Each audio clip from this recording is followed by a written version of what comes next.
वाहकं दयाञ्चितदृगञ्चलं दलितवादिवग्वैभवं क्षमादिगुणसागरं शरणमेमि रामानुजम्। श्रीविष्णुचित्तकुलनन्दन कल्पवल्लीं श्रीरङ्गराजहरिचन्दन योगदृश्यां साक्षात् क्षमां करुणया कमलामिवान्यां गोदामनन्यशरणः शरणं प्रपद्ये। उल्लासपल्लवितपालित सप्तलोकी निर्वाहकोरकितनेम कटाक्षलीलां श्रीरङ्गहर्म्यतलमङ्गल दीपरेखां श्रीरङ्गराजमहिषीं श्रियमाश्रयामः। नमामि नारायण पादपङ्कजं करोमि नारायण पूजनं सदा वदामि नारायण नाम निर्मलं स्मरामि नारायण तत्त्वमव्ययम्। नीलातुङ्गस्तनगिरितटी सुप्तमुद्बोध्य कृष्णं पारार्थ्यं स्वं श्रुतिशतशिरःसिद्धमध्यापयन्ति सोच्छिष्टायां सृजिनिगलितं यावलात्कृत्य भुङ्क्ते। गोदा तस्यै नमैदमिदं भूय एवास्तु भूयः। अन्नवयल पुदुवै आण्डाळरङ्गर्क्कु पन्नु तिरुप्पाவை பல்பதியம் இன்னிசையால் பாடிக் கொடுத்தாள் நற்பாமாலை பூமாலை சூடிக் கொடுத்தாளைச் சொல்லு. சூடிக் கொடுத்த சுடற்கொடியே தொல்பாவை பாடி அருள வல்ல பல்வளையாய் நாடி நீ வேங்கடவர்க்கென்ன விதி என்ன இம்மாத்தம் நாங்கடவா வண்ணமே நன்கு. மாரிமலமுழஞ்சில் மன்னிக் கிடந்துறங்கும் சீரிய சிங்கம் அறிவுத்துத்தி விழித்து வேரிமயிர் பொங்க எப்பாடும் பேர்ந்துதறி மூரினிமிர்ந்து முழங்கி புறப்பட்டு போதருமா போலே நீ பூவை பூவண்ணா கோயில் நின்றிங்கனே போந்தருளி கோப்புடைய சீரிய சிங்காசனத்திருந்து யாம் வந்த காரியம் ஆராய்ந்து அருளேலோரெம்பாவாய். ஆண்டாள் ತಿರುವಡಿಗಳೇ ಶರಣಂ. ಶ್ರೇಯಪತಿಯಾಗಿ ಸರ್ವಸ್ಮಾತ್ ಪರನಾದಂತಹ ಪರಾತ್ಪರನಾದ ಪರಮಾತ್ಮ ಶ್ರೀಕೃಷ್ಣ ಪರಮಾತ್ಮನಾಗಿ ಅವತಾರವನ್ನು ಮಾಡಿ ನಂದ ಗೋಕುಲದಲ್ಲಿ ಸಮಸ್ತ ಬಾಲಲೀಲೆಗಳನ್ನು ತೋರಿ ಸಮಸ್ತ ಗೋಪಿಕೆಯರನ್ನು ಕೂಡ ತನಗೆ ಪತ್ನಿಯರಾಗಿ ಭಾವನೆ ಮಾಡುವಂತೆ ಅವರೆಲ್ಲರನ್ನ ಅನುಗ್ರಹ ಮಾಡಿದಾಗ ಆ ಗೋಪಿಕೆಯರೆಲ್ಲರೂ ಕೂಡ ಕೃಷ್ಣನನ್ನೇ ಪತಿಯಾಗಿ ಪಡೆಯಬೇಕು ಎಂಬತಕ್ಕಂತಹ ಕಾಮನೆ ಉಳ್ಳವರಾಗಿ ಆ ಯಮುನಾ ತೀರದಲ್ಲಿ ಬಂದು ಹೇಮಂತೆ ಪ್ರಥಮೇ ಮಾಸಿ ನಂದವ್ರಜ ಕುಮಾರಿಕಾಹ ಎಂಬ ಹಾಗೆ ಆ ನಂದಗೋಕುಲದ ಕುಮಾರಿಯರೆಲ್ಲರೂ ಕೂಡ ವ್ರತವನ್ನು ಮಾಡುತ್ತಾರೆ. ಹೇಮಂತದ ಪ್ರಥಮ ಮಾಸವಾದ ಧನುರ್ಮಾಸದಲ್ಲಿ ಅವರ ವ್ರತಕ್ಕೆ ಉದ್ದೇಶ ಕ್ಷಾಮವನ್ನು ನೀಗುವುದು, ಅದು ಇದು ಏನೇನಾದರೂ ಇರಲಿ, ಆದರೆ ಇವರ ಅಂತರಂಗದ ಅಭಿಪ್ರಾಯ ಕೃಷ್ಣನನ್ನು ಪತಿಯಾಗಿ ಪಡೆಯುವುದು, ಆ ಕೃಷ್ಣನೇ ತಮಗೆ ಸರ್ವಸ್ವ. ಇವರೆಲ್ಲರೂ ಕೂಡ ಕೃಷ್ಣ ಅವತಾರ ಮಾಡಿದ ಕಾಲದಲ್ಲೇ ಆ ಗೋಕುಲದಲ್ಲಿ ತಾವೂ ಅವತಾರ ಮಾಡುವಂತಹ ಭಾಗ್ಯವನ್ನು ಪಡೆದವರಲ್ಲವ. ಇದನ್ನೇ ಆಂಡಾಳ್ 2ನೇ ಪಾಶುರದಲ್ಲೇ ಕೊಂಡಾಡಿಬಿಟ್ಲು. ವೈಯತ್ತು ವಾಳ್ವೀರ್ಗಾಳ್ ಎಂಬುದಾಗಿ ಕೃಷ್ಣ ಪರಮಾತ್ಮ ಅವತರಿಸಿದಾಗ ಅದೇ ಕಾಲದಲ್ಲಿ ಆ ಗೋಕುಲದಲ್ಲಿ ಅವನಿಗೆ ಈಡು ಜೋಡಾಗುವಂತಹ ವಯಸ್ಸಿನಲ್ಲಿ ಹುಟ್ಟಿ ಅವನೊಡನೆ ಒಂದಾಗಿ ಬೆರೆಯತಕ್ಕಂತಹ ಭಾಗ್ಯವನ್ನು ಪಡೆದು ಈ ಲೋಕದಲ್ಲಿಯೇ ಉಜ್ಜೀವಿಸುವಂತಹವರೇ ಎಂಬುದಾಗಿ ಅವರನ್ನು ಆಂಡಾಳ್ ಕೊಂಡಾಡಿದಳಲ್ಲವ. ಅಂತಹ ಆ ಗೋಪಿಕಾ ಭಾವನೆಯಲ್ಲಿ ದೇವಿ ಆಂಡಾಳ್ ತಾನೂ ಕೂಡ ಧನುರ್ಮಾಸದಲ್ಲಿ ಕೃಷ್ಣಾನುಸಂಧಾನವೆಂಬತಕ್ಕಂತಹ ಒಂದು ಮಹಾ ಸಂಕಲ್ಪವನ್ನು ಮಾಡಿ ಅದರಂತೆ ಕೃಷ್ಣನ ಅನುಭವದಲ್ಲಿ ಗೋಪಿಕಾ ಭಾವದಲ್ಲಿ ಇದ್ದು ಒಬ್ಬೊಬ್ಬ ಗೋಪಿಕೆಗೆ ಸುಪ್ರಭಾತವನ್ನು ಹಾಡಿ ದ್ವಾರಪಾಲಕರು, ಕೃಷ್ಣ ಪರಮಾತ್ಮನ ಪರಿವಾರದವರು, ಅವರಿಗೆ ಪರಮಪ್ರಿಯ ಪತ್ನಿಯಾದಂತಹ ನಪ್ಪಿನ್ನೈ ಇವರಿಗೆಲ್ಲ ಸುಪ್ರಭಾತ ಹಾಡಿ ಈಗ ಎಲ್ಲರೂ ಒಂದಾಗಿ ಕೂಡಿ ಕೃಷ್ಣನನ್ನು ಪ್ರಾರ್ಥನೆ ಮಾಡಿದರಲ್ಲವ. ಮಾತ್ತಾರುಣಕ್ಕೆ ಒಲಿತೊಲೆಯಿಂದ ಮುನ್ವಾಸಲ್ಕಣ್ ಎಂಬುದಾಗಿ ತಾವು ಅನನ್ಯಗತಿಗಳಾಗಿ ಬಂದ ಪ್ರಕಾರವನ್ನು ಆಂಡಾಳ್ ನಿರೂಪಣೆ ಮಾಡಿ ಹಾಗೆ ತಾವು ಬಂದದ್ದು ಆ ಪ್ರಾಪ್ತಿ ಫಲ ಕೈಗೆ ಬರಬೇಕಾದರೆ ಪರಮಾತ್ಮನ ದಿವ್ಯವಾದ ಕಟಾಕ್ಷ ಬೇಕಲ್ಲವ. ಆ ಕಟಾಕ್ಷವನ್ನು ಅಂಗನಿರಂಡುಕೊಂಡು ಎಂಗಳ್ ಮೇಲ್ ನೋಕ್ಕುದಿಯೇಲ್ ಎಂಬುದಾಗಿ ಆಂಡಾಳ್ ತಮ್ಮ ಪಾಪ ಪುಣ್ಯಗಳು ಪರಮಾತ್ಮನ ಚರಣಾರವಿಂದಗಳ ನಿತ್ಯ ಕೈಂಕರ್ಯಕ್ಕೆ ವಿರೋಧಿಗಳಾಗಿ ಇರ್ತಕ್ಕಂತಹದ್ದು.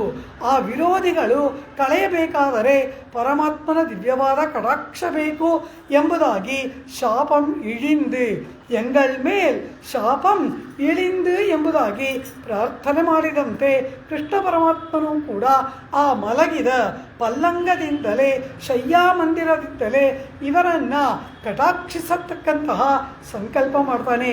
ಗೋಪಿಕೆಯರೇ, ನಿಮ್ಮನ್ನು ನಾನು ಕಟಾಕ್ಷಿಸಬೇಕು ತಾನೇ, ಇದೋ ಈಗಲೇ ನಿಮ್ಮನ್ನು ಕಟಾಕ್ಷಿಸುತ್ತೇನೆ ಎಂದಾಗ ಏನು ಬೇಕು ಹೇಳಿ, ಇಲ್ಲಿಂದಲೇ ನಿಮಗೆ ಬೇಕಾದಂತಹ ಎಲ್ಲ ಆ ಫಲಗಳನ್ನು ನಾನು ನೀಡ್ತೇನೆ, ಕಟಾಕ್ಷಿಸುತ್ತೇನೆ ಎಂದಾಗ ಆಗ ಆಂಡಾಳ್ ಹೇಳ್ತಾಳೆ, ಪರಮಾತ್ಮ ನೀನು ಯಾವ ರೀತಿಯೆಲ್ಲ ಇದೆಯಾ ಅದನ್ನೆಲ್ಲ ನಾವು ಕಂಡೆವು, ಶಯನ ಮಾಡಿಕೊಂಡ ಭಂಗಿಯನ್ನು ನಾವು ಕಂಡೆವು, ಅದೇ ರೀತಿ ನೀನು ಎದ್ದು ಕುಳಿತದ್ದನ್ನು ಕಂಡೆವು, ಹಾಗೆಯೇ ಕುಳಿತ ಮೇಲೆ ಬರಬೇಕಾದ್ರೆ ಎದ್ದು ನಿಲ್ಲಬೇಕಲ್ಲವ, ಅದನ್ನು ನಾವು ಕಾಣುವುದಕ್ಕೆ ಆಸೆ ಪಡ್ತೇವೆ, ನಿನ್ನ ನಡಿಗೆಯನ್ನು ಕಾಣುವುದಕ್ಕೆ ಆಸೆ ಪಡ್ತೇವೆ.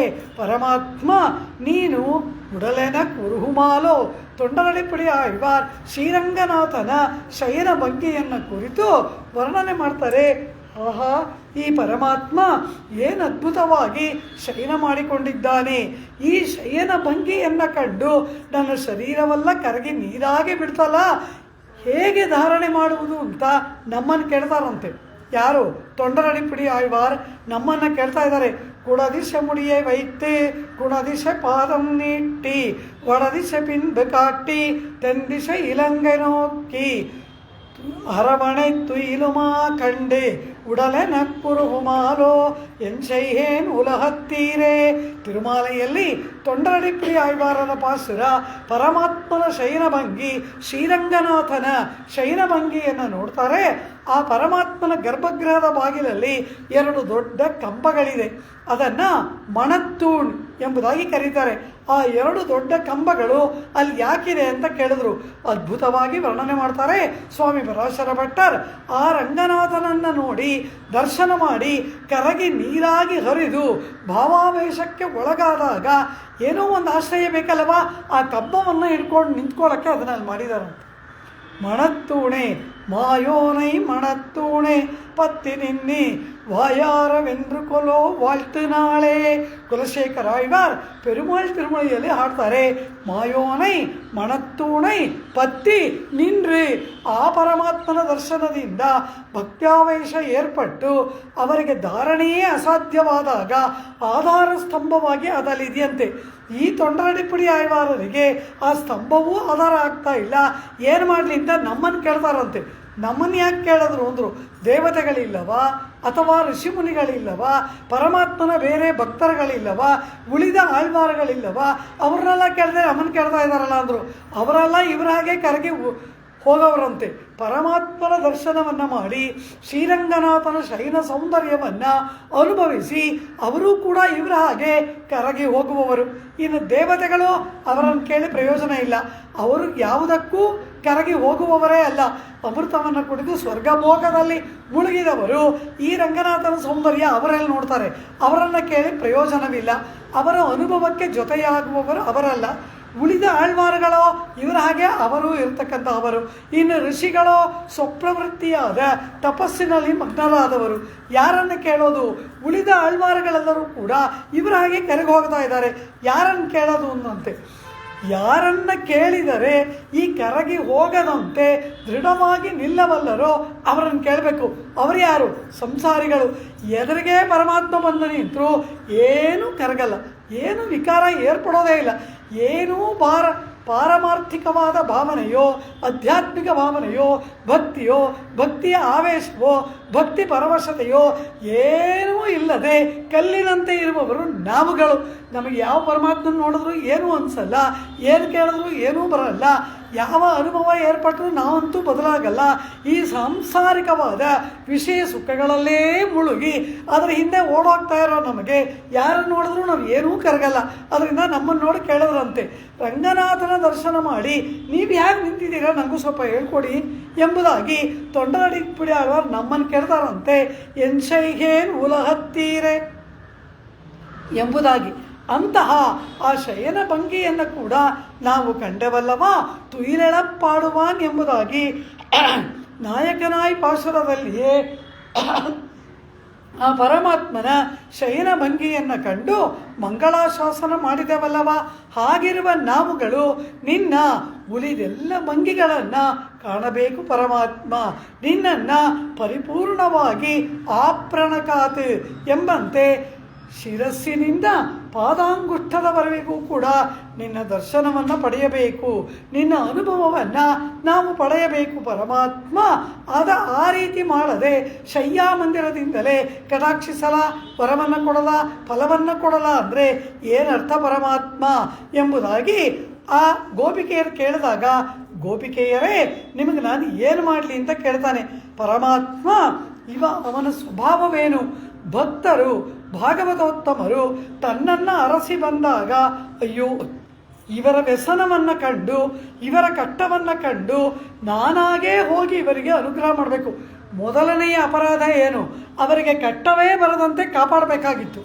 ಭಕ್ತರಲ್ಲವ, ಆಶ್ರಿತರಲ್ಲವ, ಅವರಿಗೆ ಆಪತ್ತೋ ಕಷ್ಟವೋ ವ್ಯಸನವೋ ಬಾರದಂತೆ ಅವರನ್ನು ಮೊದಲು ಕಾಪಾಡಬೇಕಾಗಿತ್ತು. ಅಂತೂ ವ್ಯಸನ ಬಂದ್ಬಿಡ್ತು. ಅದನ್ನು ಅವರಿರುವ ಸ್ಥಳಕ್ಕೆ ಹೋಗಿ ರಕ್ಷಿಸಿ ಕಾಪಾಡಬೇಕು. ಅದನ್ನು ಮಾಡದೆ ಅವರಾಗಿ ಬಂದು ಪ್ರಾರ್ಥನೆ ಮಾಡಿ ಬೇಡುವಂತೆ ಅಂಗಲಾಚುವಂತೆ ಅವರು ನನ್ನ ಮುಂದೆ ನಿಂತ್ಕೊಂಡು ರಕ್ಷಣೆಗಾಗಿ ಆರ್ತನಾದ ಮಾಡುವಂತೆ ಮಾಡಿಬಿಟ್ಟನಲ್ಲ ಎಂಬುದಾಗಿ ವ್ಯಸನಪಟ್ಟು ನೋವು ಪಡ್ತಾನಂತೆ ಪರಮಾತ್ಮ.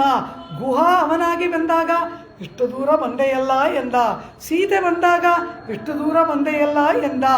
ಆ ಋಷಿಗಳು ದಂಡಕಾವನದಲ್ಲಿ ಬಂದು ರಾವಣನ ಅನುಚರರು ಮಾಡುವ ಆ ಹಿಂಸೆಯನ್ನು ಹೇಳಿಕೊಂಡಾಗ ಶ್ರೀರೇಶಾಹಿ ಮಮಾತುಲ ಎಂಬುದಾಗಿ ಲಜ್ಜೆಯಿಂದ ಅವರ ಮುಂದೆ ತಲೆ ತಗ್ಗಿಸಿ ನಿಂತನಲ್ಲವ.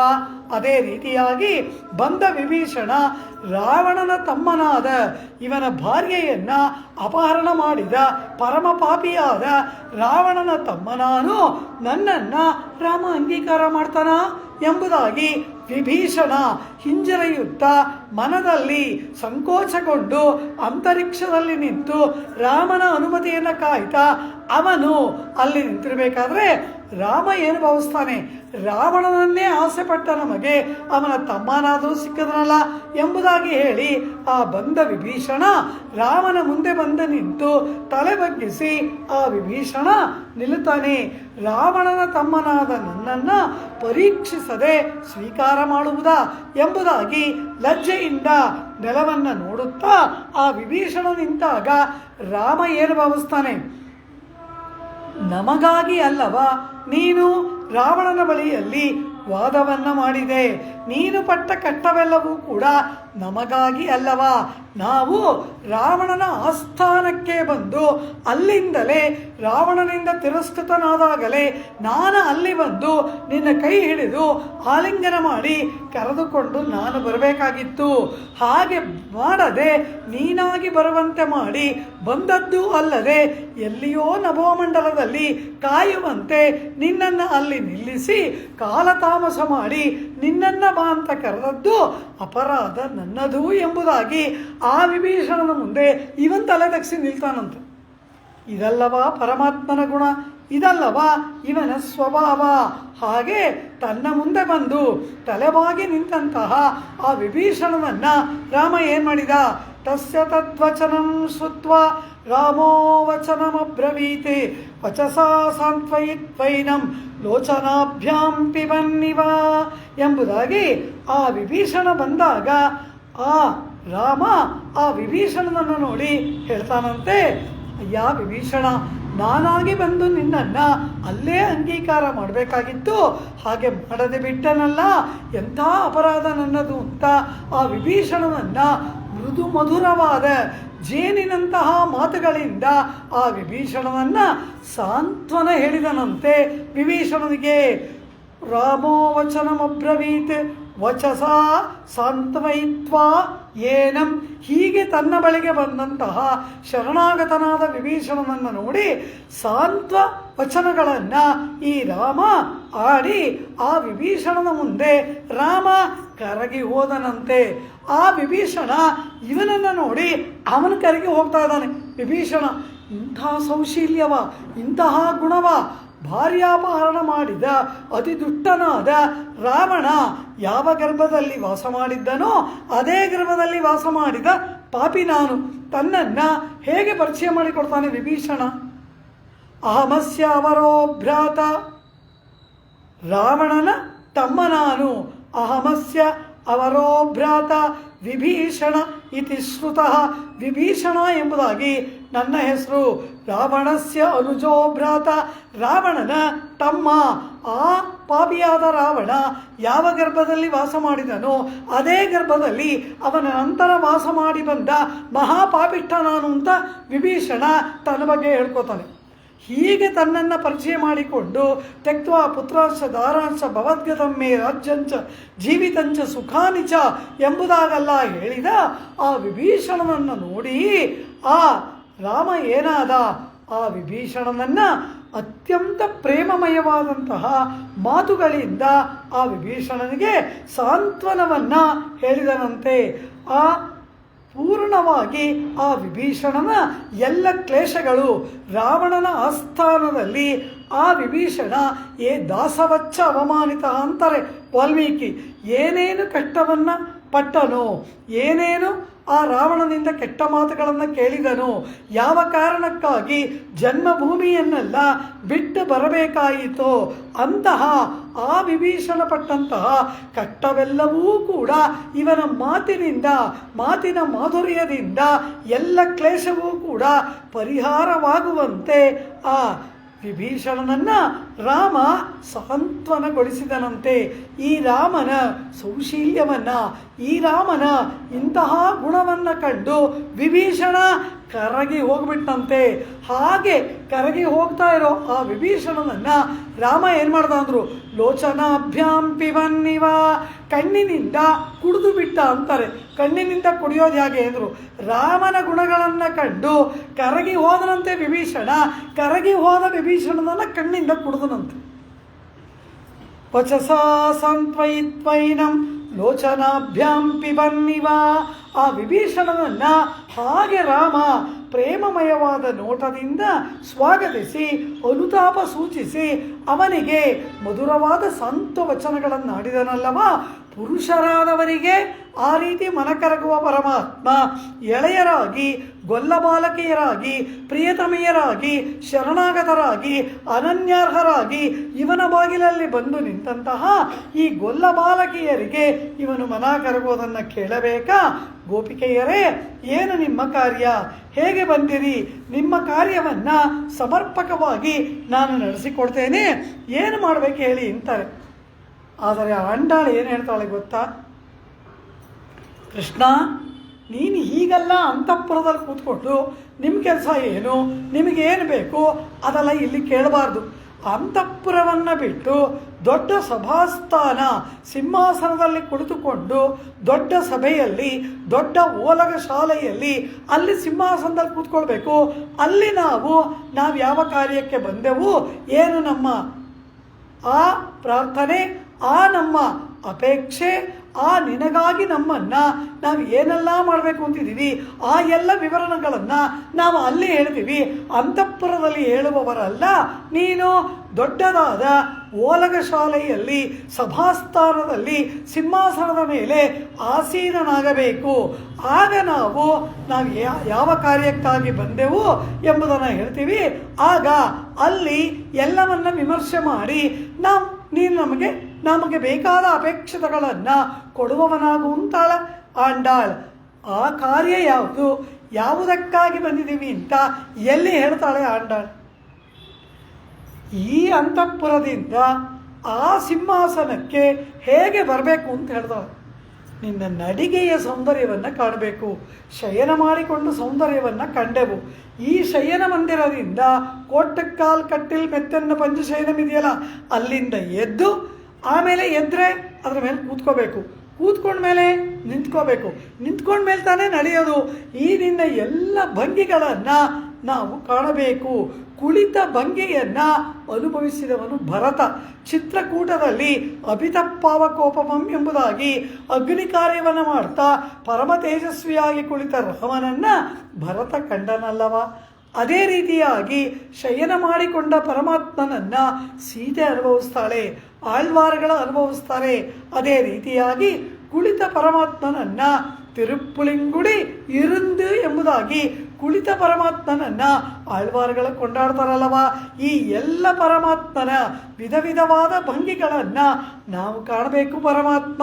ಆದ್ದರಿಂದ ನಡೆದು ಬಾ ಎಂಬುದಾಗಿ ಹೇಳಿ ಅವನ ಅಂತಃಪುರದಿಂದ ಸಿಂಹಾಸನದವರೆಗೂ ಆ ಪರಮಾತ್ಮ ಅಭೂತಪೂರ್ವವಾದ ನಡಿಗೆಯ ಸೌಂದರ್ಯದಿಂದ ಚತುರ್ಗತಿಯುಕ್ತನಾಗಿ ಸಿಂಹಾಸನಕ್ಕೆ ನಡೆದು ಬರ್ತಕ್ಕಂತಹ ಆ ನಡಿಗೆಯ ಸೌಂದರ್ಯವನ್ನು ಕಾಣುವುದಕ್ಕೆ ಅಪೇಕ್ಷೆ ಪಟ್ಟು ಹೇಗೆ ನಡ್ಕೊಂಡು ಬರಬೇಕು, ಹೇಗೆ ಅಂತಃಪುರದಿಂದ ಏಳಬೇಕು, ಯಾವ ರೀತಿ ಕಟಾಕ್ಷಿಸಬೇಕು, ಹೇಗೆ ನಡೆಯಬೇಕು ಎಂಬುದಾಗಿ ಪರಮಾತ್ಮನ ಆ ಅಂತಃಪುರದಿಂದ ಹೊರಗೆ ನಿಷ್ಕ್ರಮಿಸುವ ಕ್ರಮವನ್ನೆಲ್ಲ ವರ್ಣನೆ ಮಾಡುತ್ತಾ ಹಸಿದವನು ಅನ್ನವನ್ನು ವರ್ಣಿಸುವಂತೆ ಪರಮಾತ್ಮನ ದಿವ್ಯ ದರ್ಶನಕ್ಕಾಗಿ ಹಂಬಲಿಸುವ ಇವರು ಪರಮಾತ್ಮನ ಪ್ರತಿಯೊಂದು ವೈಶಿಷ್ಟ್ಯವನ್ನು ಕೂಡ ವರ್ಣನೆ ಮಾಡಿ ಮಾಡಿ ಮಾಡಿ ಈ ರೀತಿ ಬಾ ಪರಮಾತ್ಮ ಅಂತ ಹೇಳಿಬಿಟ್ಟು ಆಗ ಹೇಳ್ತಾರೆ, ನಾವು ಬಂದ ಕಾರ್ಯವನ್ನು ಸಿಂಹಾಸನದಲ್ಲಿ ಕೂತ್ಕೋ ಅಲ್ಲಿ ಹೇಳ್ತೀವಿ, ಆಗ ವಿಮರ್ಶೆ ಮಾಡು ಅಂತಾಳೆ.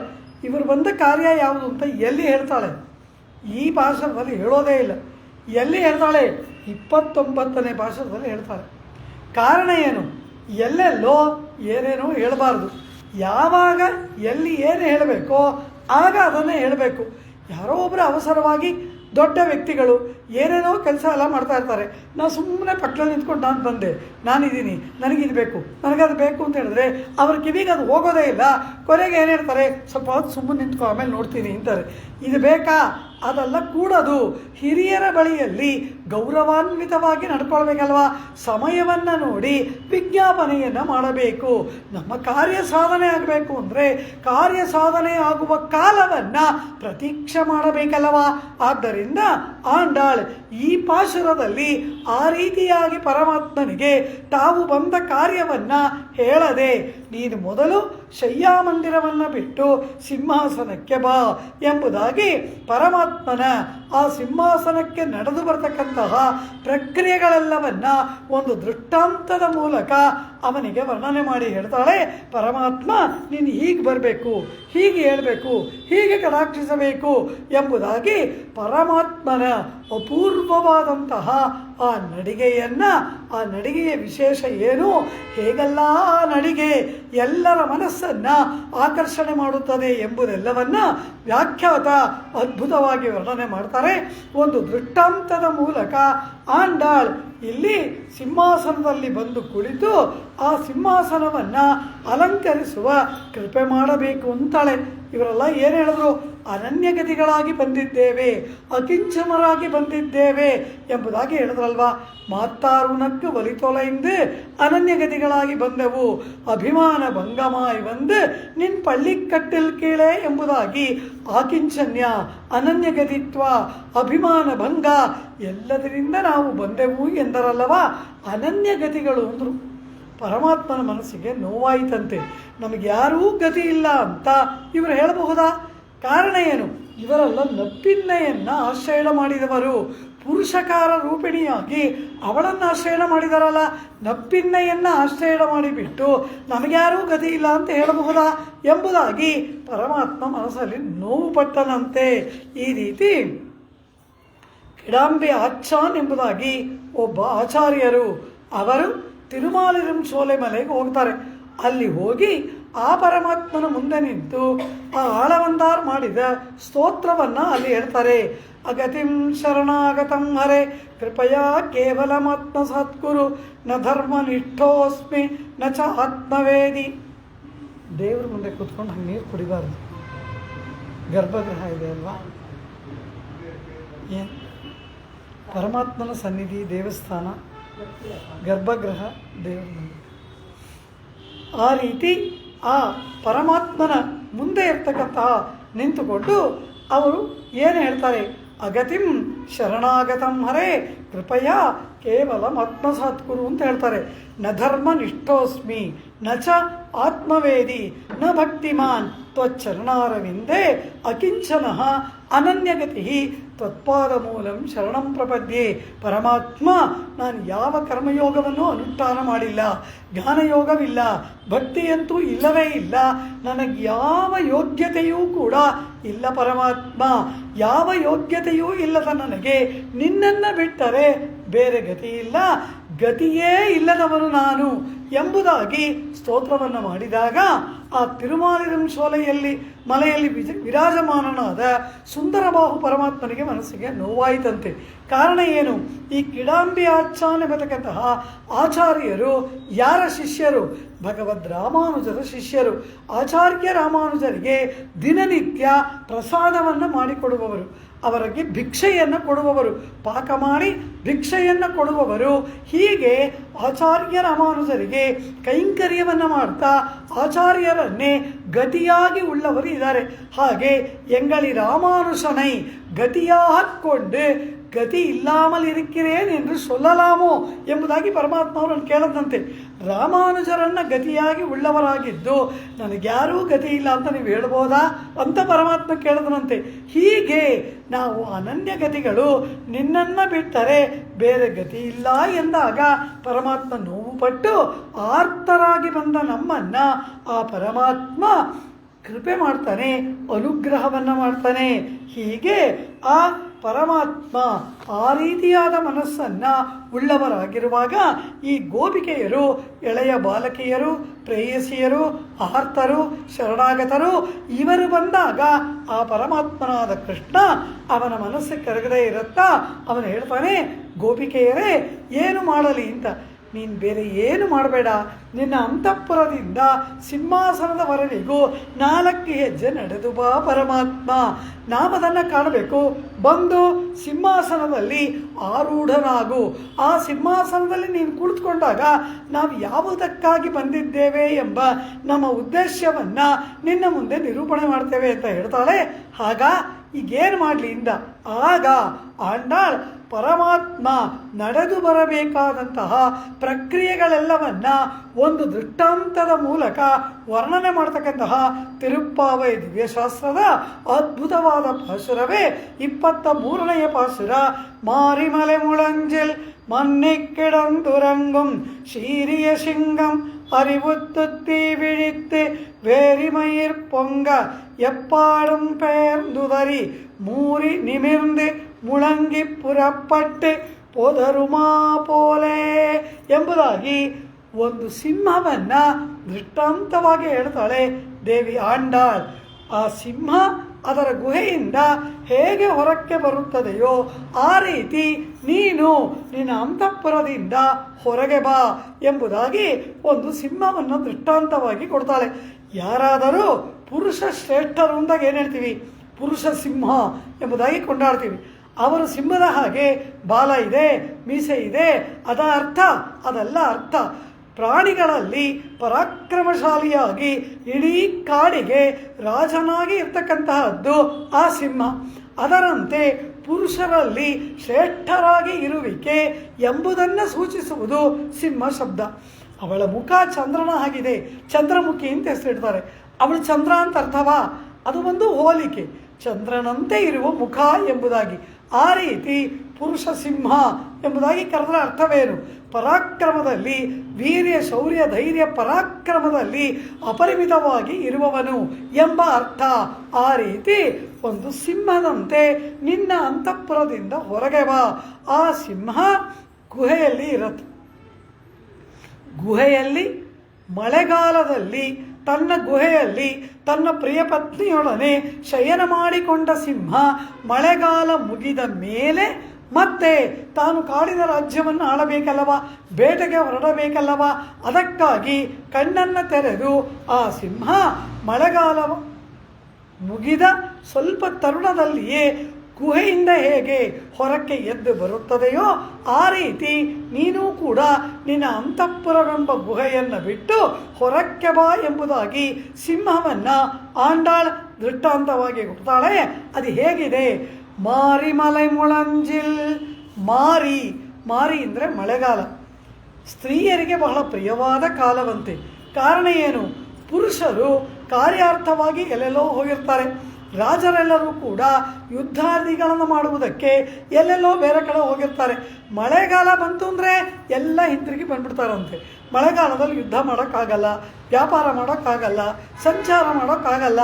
ಆದ್ದರಿಂದ ಕಾರ್ಯಾರ್ಥವಾಗಿ ಎಲ್ಲ ಹೊರಗಡೆ ಹೋಗಿರ್ತಕ್ಕಂತಹ ಆ ಪತಿಗಳೆಲ್ಲರೂ ಕೂಡ ಮನೆಗೆ ಹಿಂದಿರುಗಿ ಬಂದು ತಮ್ಮ ಪತ್ನಿಯರೊಡನೆ ಇರುವಂತಹ ಕಾಲವಾದ್ದರಿಂದ ಸ್ತ್ರೀಯರಿಗೆ ಬಹಳ ಪ್ರಿಯವಾದ ಕಾಲವಂತೆ ಮಾರಿ. ಇವಳು ಯಾಕೆ ಇದನ್ನು ಹೇಳ್ತಾಳೆ? ನಮಗೂ ಅದು ಪ್ರಿಯವಾದ ಕಾಲ. ಕಾರಣ ನಮ್ಮೊಡನೆ ನೀನಿರಬೇಕು, ಇದು ಉದ್ದೇಶ.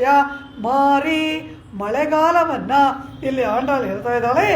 ಮಲೈ ಮುಳಂಜಿಲ್. ಮಲೈ ಎಂದರೆ ಪರ್ವತ, ಮುಳಂಜಿಲ್ ಗುಹೆಗಳಲ್ಲಿ. ಮಾರಿ ಆ ಮಳೆಗಾಲದಲ್ಲಿ ಮಲೈ ಪರ್ವತದ ಮುಳಂಜಿಲ್ ಗುಹೆಗಳಲ್ಲಿ ಮನ್ನಿಕ್ಕಿಡಂದು, ಮನ್ನಿ ನೆಲೆಯಾಗಿ ತನ್ನ ಸ್ತ್ರೀ ಸಿಂಹ ಪತ್ನಿ ಸಿಂಹದೊಡನೆ ಗಾಢಾಲಿಂಗನದಲ್ಲಿ ಆ ಸಿಂಹ ಇರುತ್ತಂತೆ. ದೂರದಿಂದ ನೋಡಿದ್ರೆ ಎರಡು ಸಿಂಹ ಇದೆ ಅಂತಲೇ ಗೊತ್ತಾಗಲ್ವಂತೆ, ಒಂದೇ ಇದೆಯೋ ಎಂಬ ಹಾಗೆ ಗಾಢಾಲಿಂಗನದಲ್ಲಿ ಇರ್ತಕ್ಕಂತಹ ಆ ಸಿಂಹ ತಟ್ಟಿ ಎಬ್ಬಿಸಿದರೂ ಕೂಡ ಏಳದಂತೆ ಪ್ರಿಯವಾದ ಸ್ತ್ರೀ ಸಿಂಹದೊಡನೆ ಗಾಢಾಲಿಂಗನದಲ್ಲಿ ಇರ್ತಕ್ಕಂತಹ ಆ ಸಿಂಹ ಉರಂಗುಂ ಕಿಡಂದು ಉರಂಗುಂ. ಆ ಮಳೆಗಾಗಿ ಅಲ್ಲ, ಒಂದರ ಸ್ಪರ್ಶದಿಂದ ಒಂದು ಮೈಮರೆತು ಪರಸ್ಪರಾನುಭವದಿಂದ ಅದು ಅಲ್ಲಿ ಆಲಿಂಗನದಲ್ಲಿ ಇರುವಂತೆ ಇಲ್ಲಿ ಏನಾಗಿದೆ? ಈ ಪರಮಾತ್ಮನ ಅಂತಃಪುರವೇ ಮಲೈ. ಅದರ ಆ ನಂದಗೋಪನ ಮನೆಯೇ ಮಲೈ. ಅದರ ಒಳಗಿರುವ ನಪ್ಪಿನ್ನ ಕೃಷ್ಣ ಪರಮಾತ್ಮನ ಅಂತಃಪುರವೇ ಮುಳಂಜಿಲ್, ಒಳಗಿರ್ತಕ್ಕಂತಹ ಗುಹೆ. ಅಲ್ಲಿರುವ ಸಿಂಹನಾರು ಕೃಷ್ಣ ಪರಮಾತ್ಮ, ಸ್ತ್ರೀ ಸಿಂಹ ಯಾರು? ನಪ್ಪಿನ್ನ ವಿರಾಟಿ. ಅವರಿಬ್ಬರೂ ಕೂಡ ಆಲಿಂಗನದಲ್ಲಿ ಪರಸ್ಪರ ಆಲಿಂಗನದಲ್ಲಿ ಮೈಮರೆತಿದ್ದರಲ್ಲವ.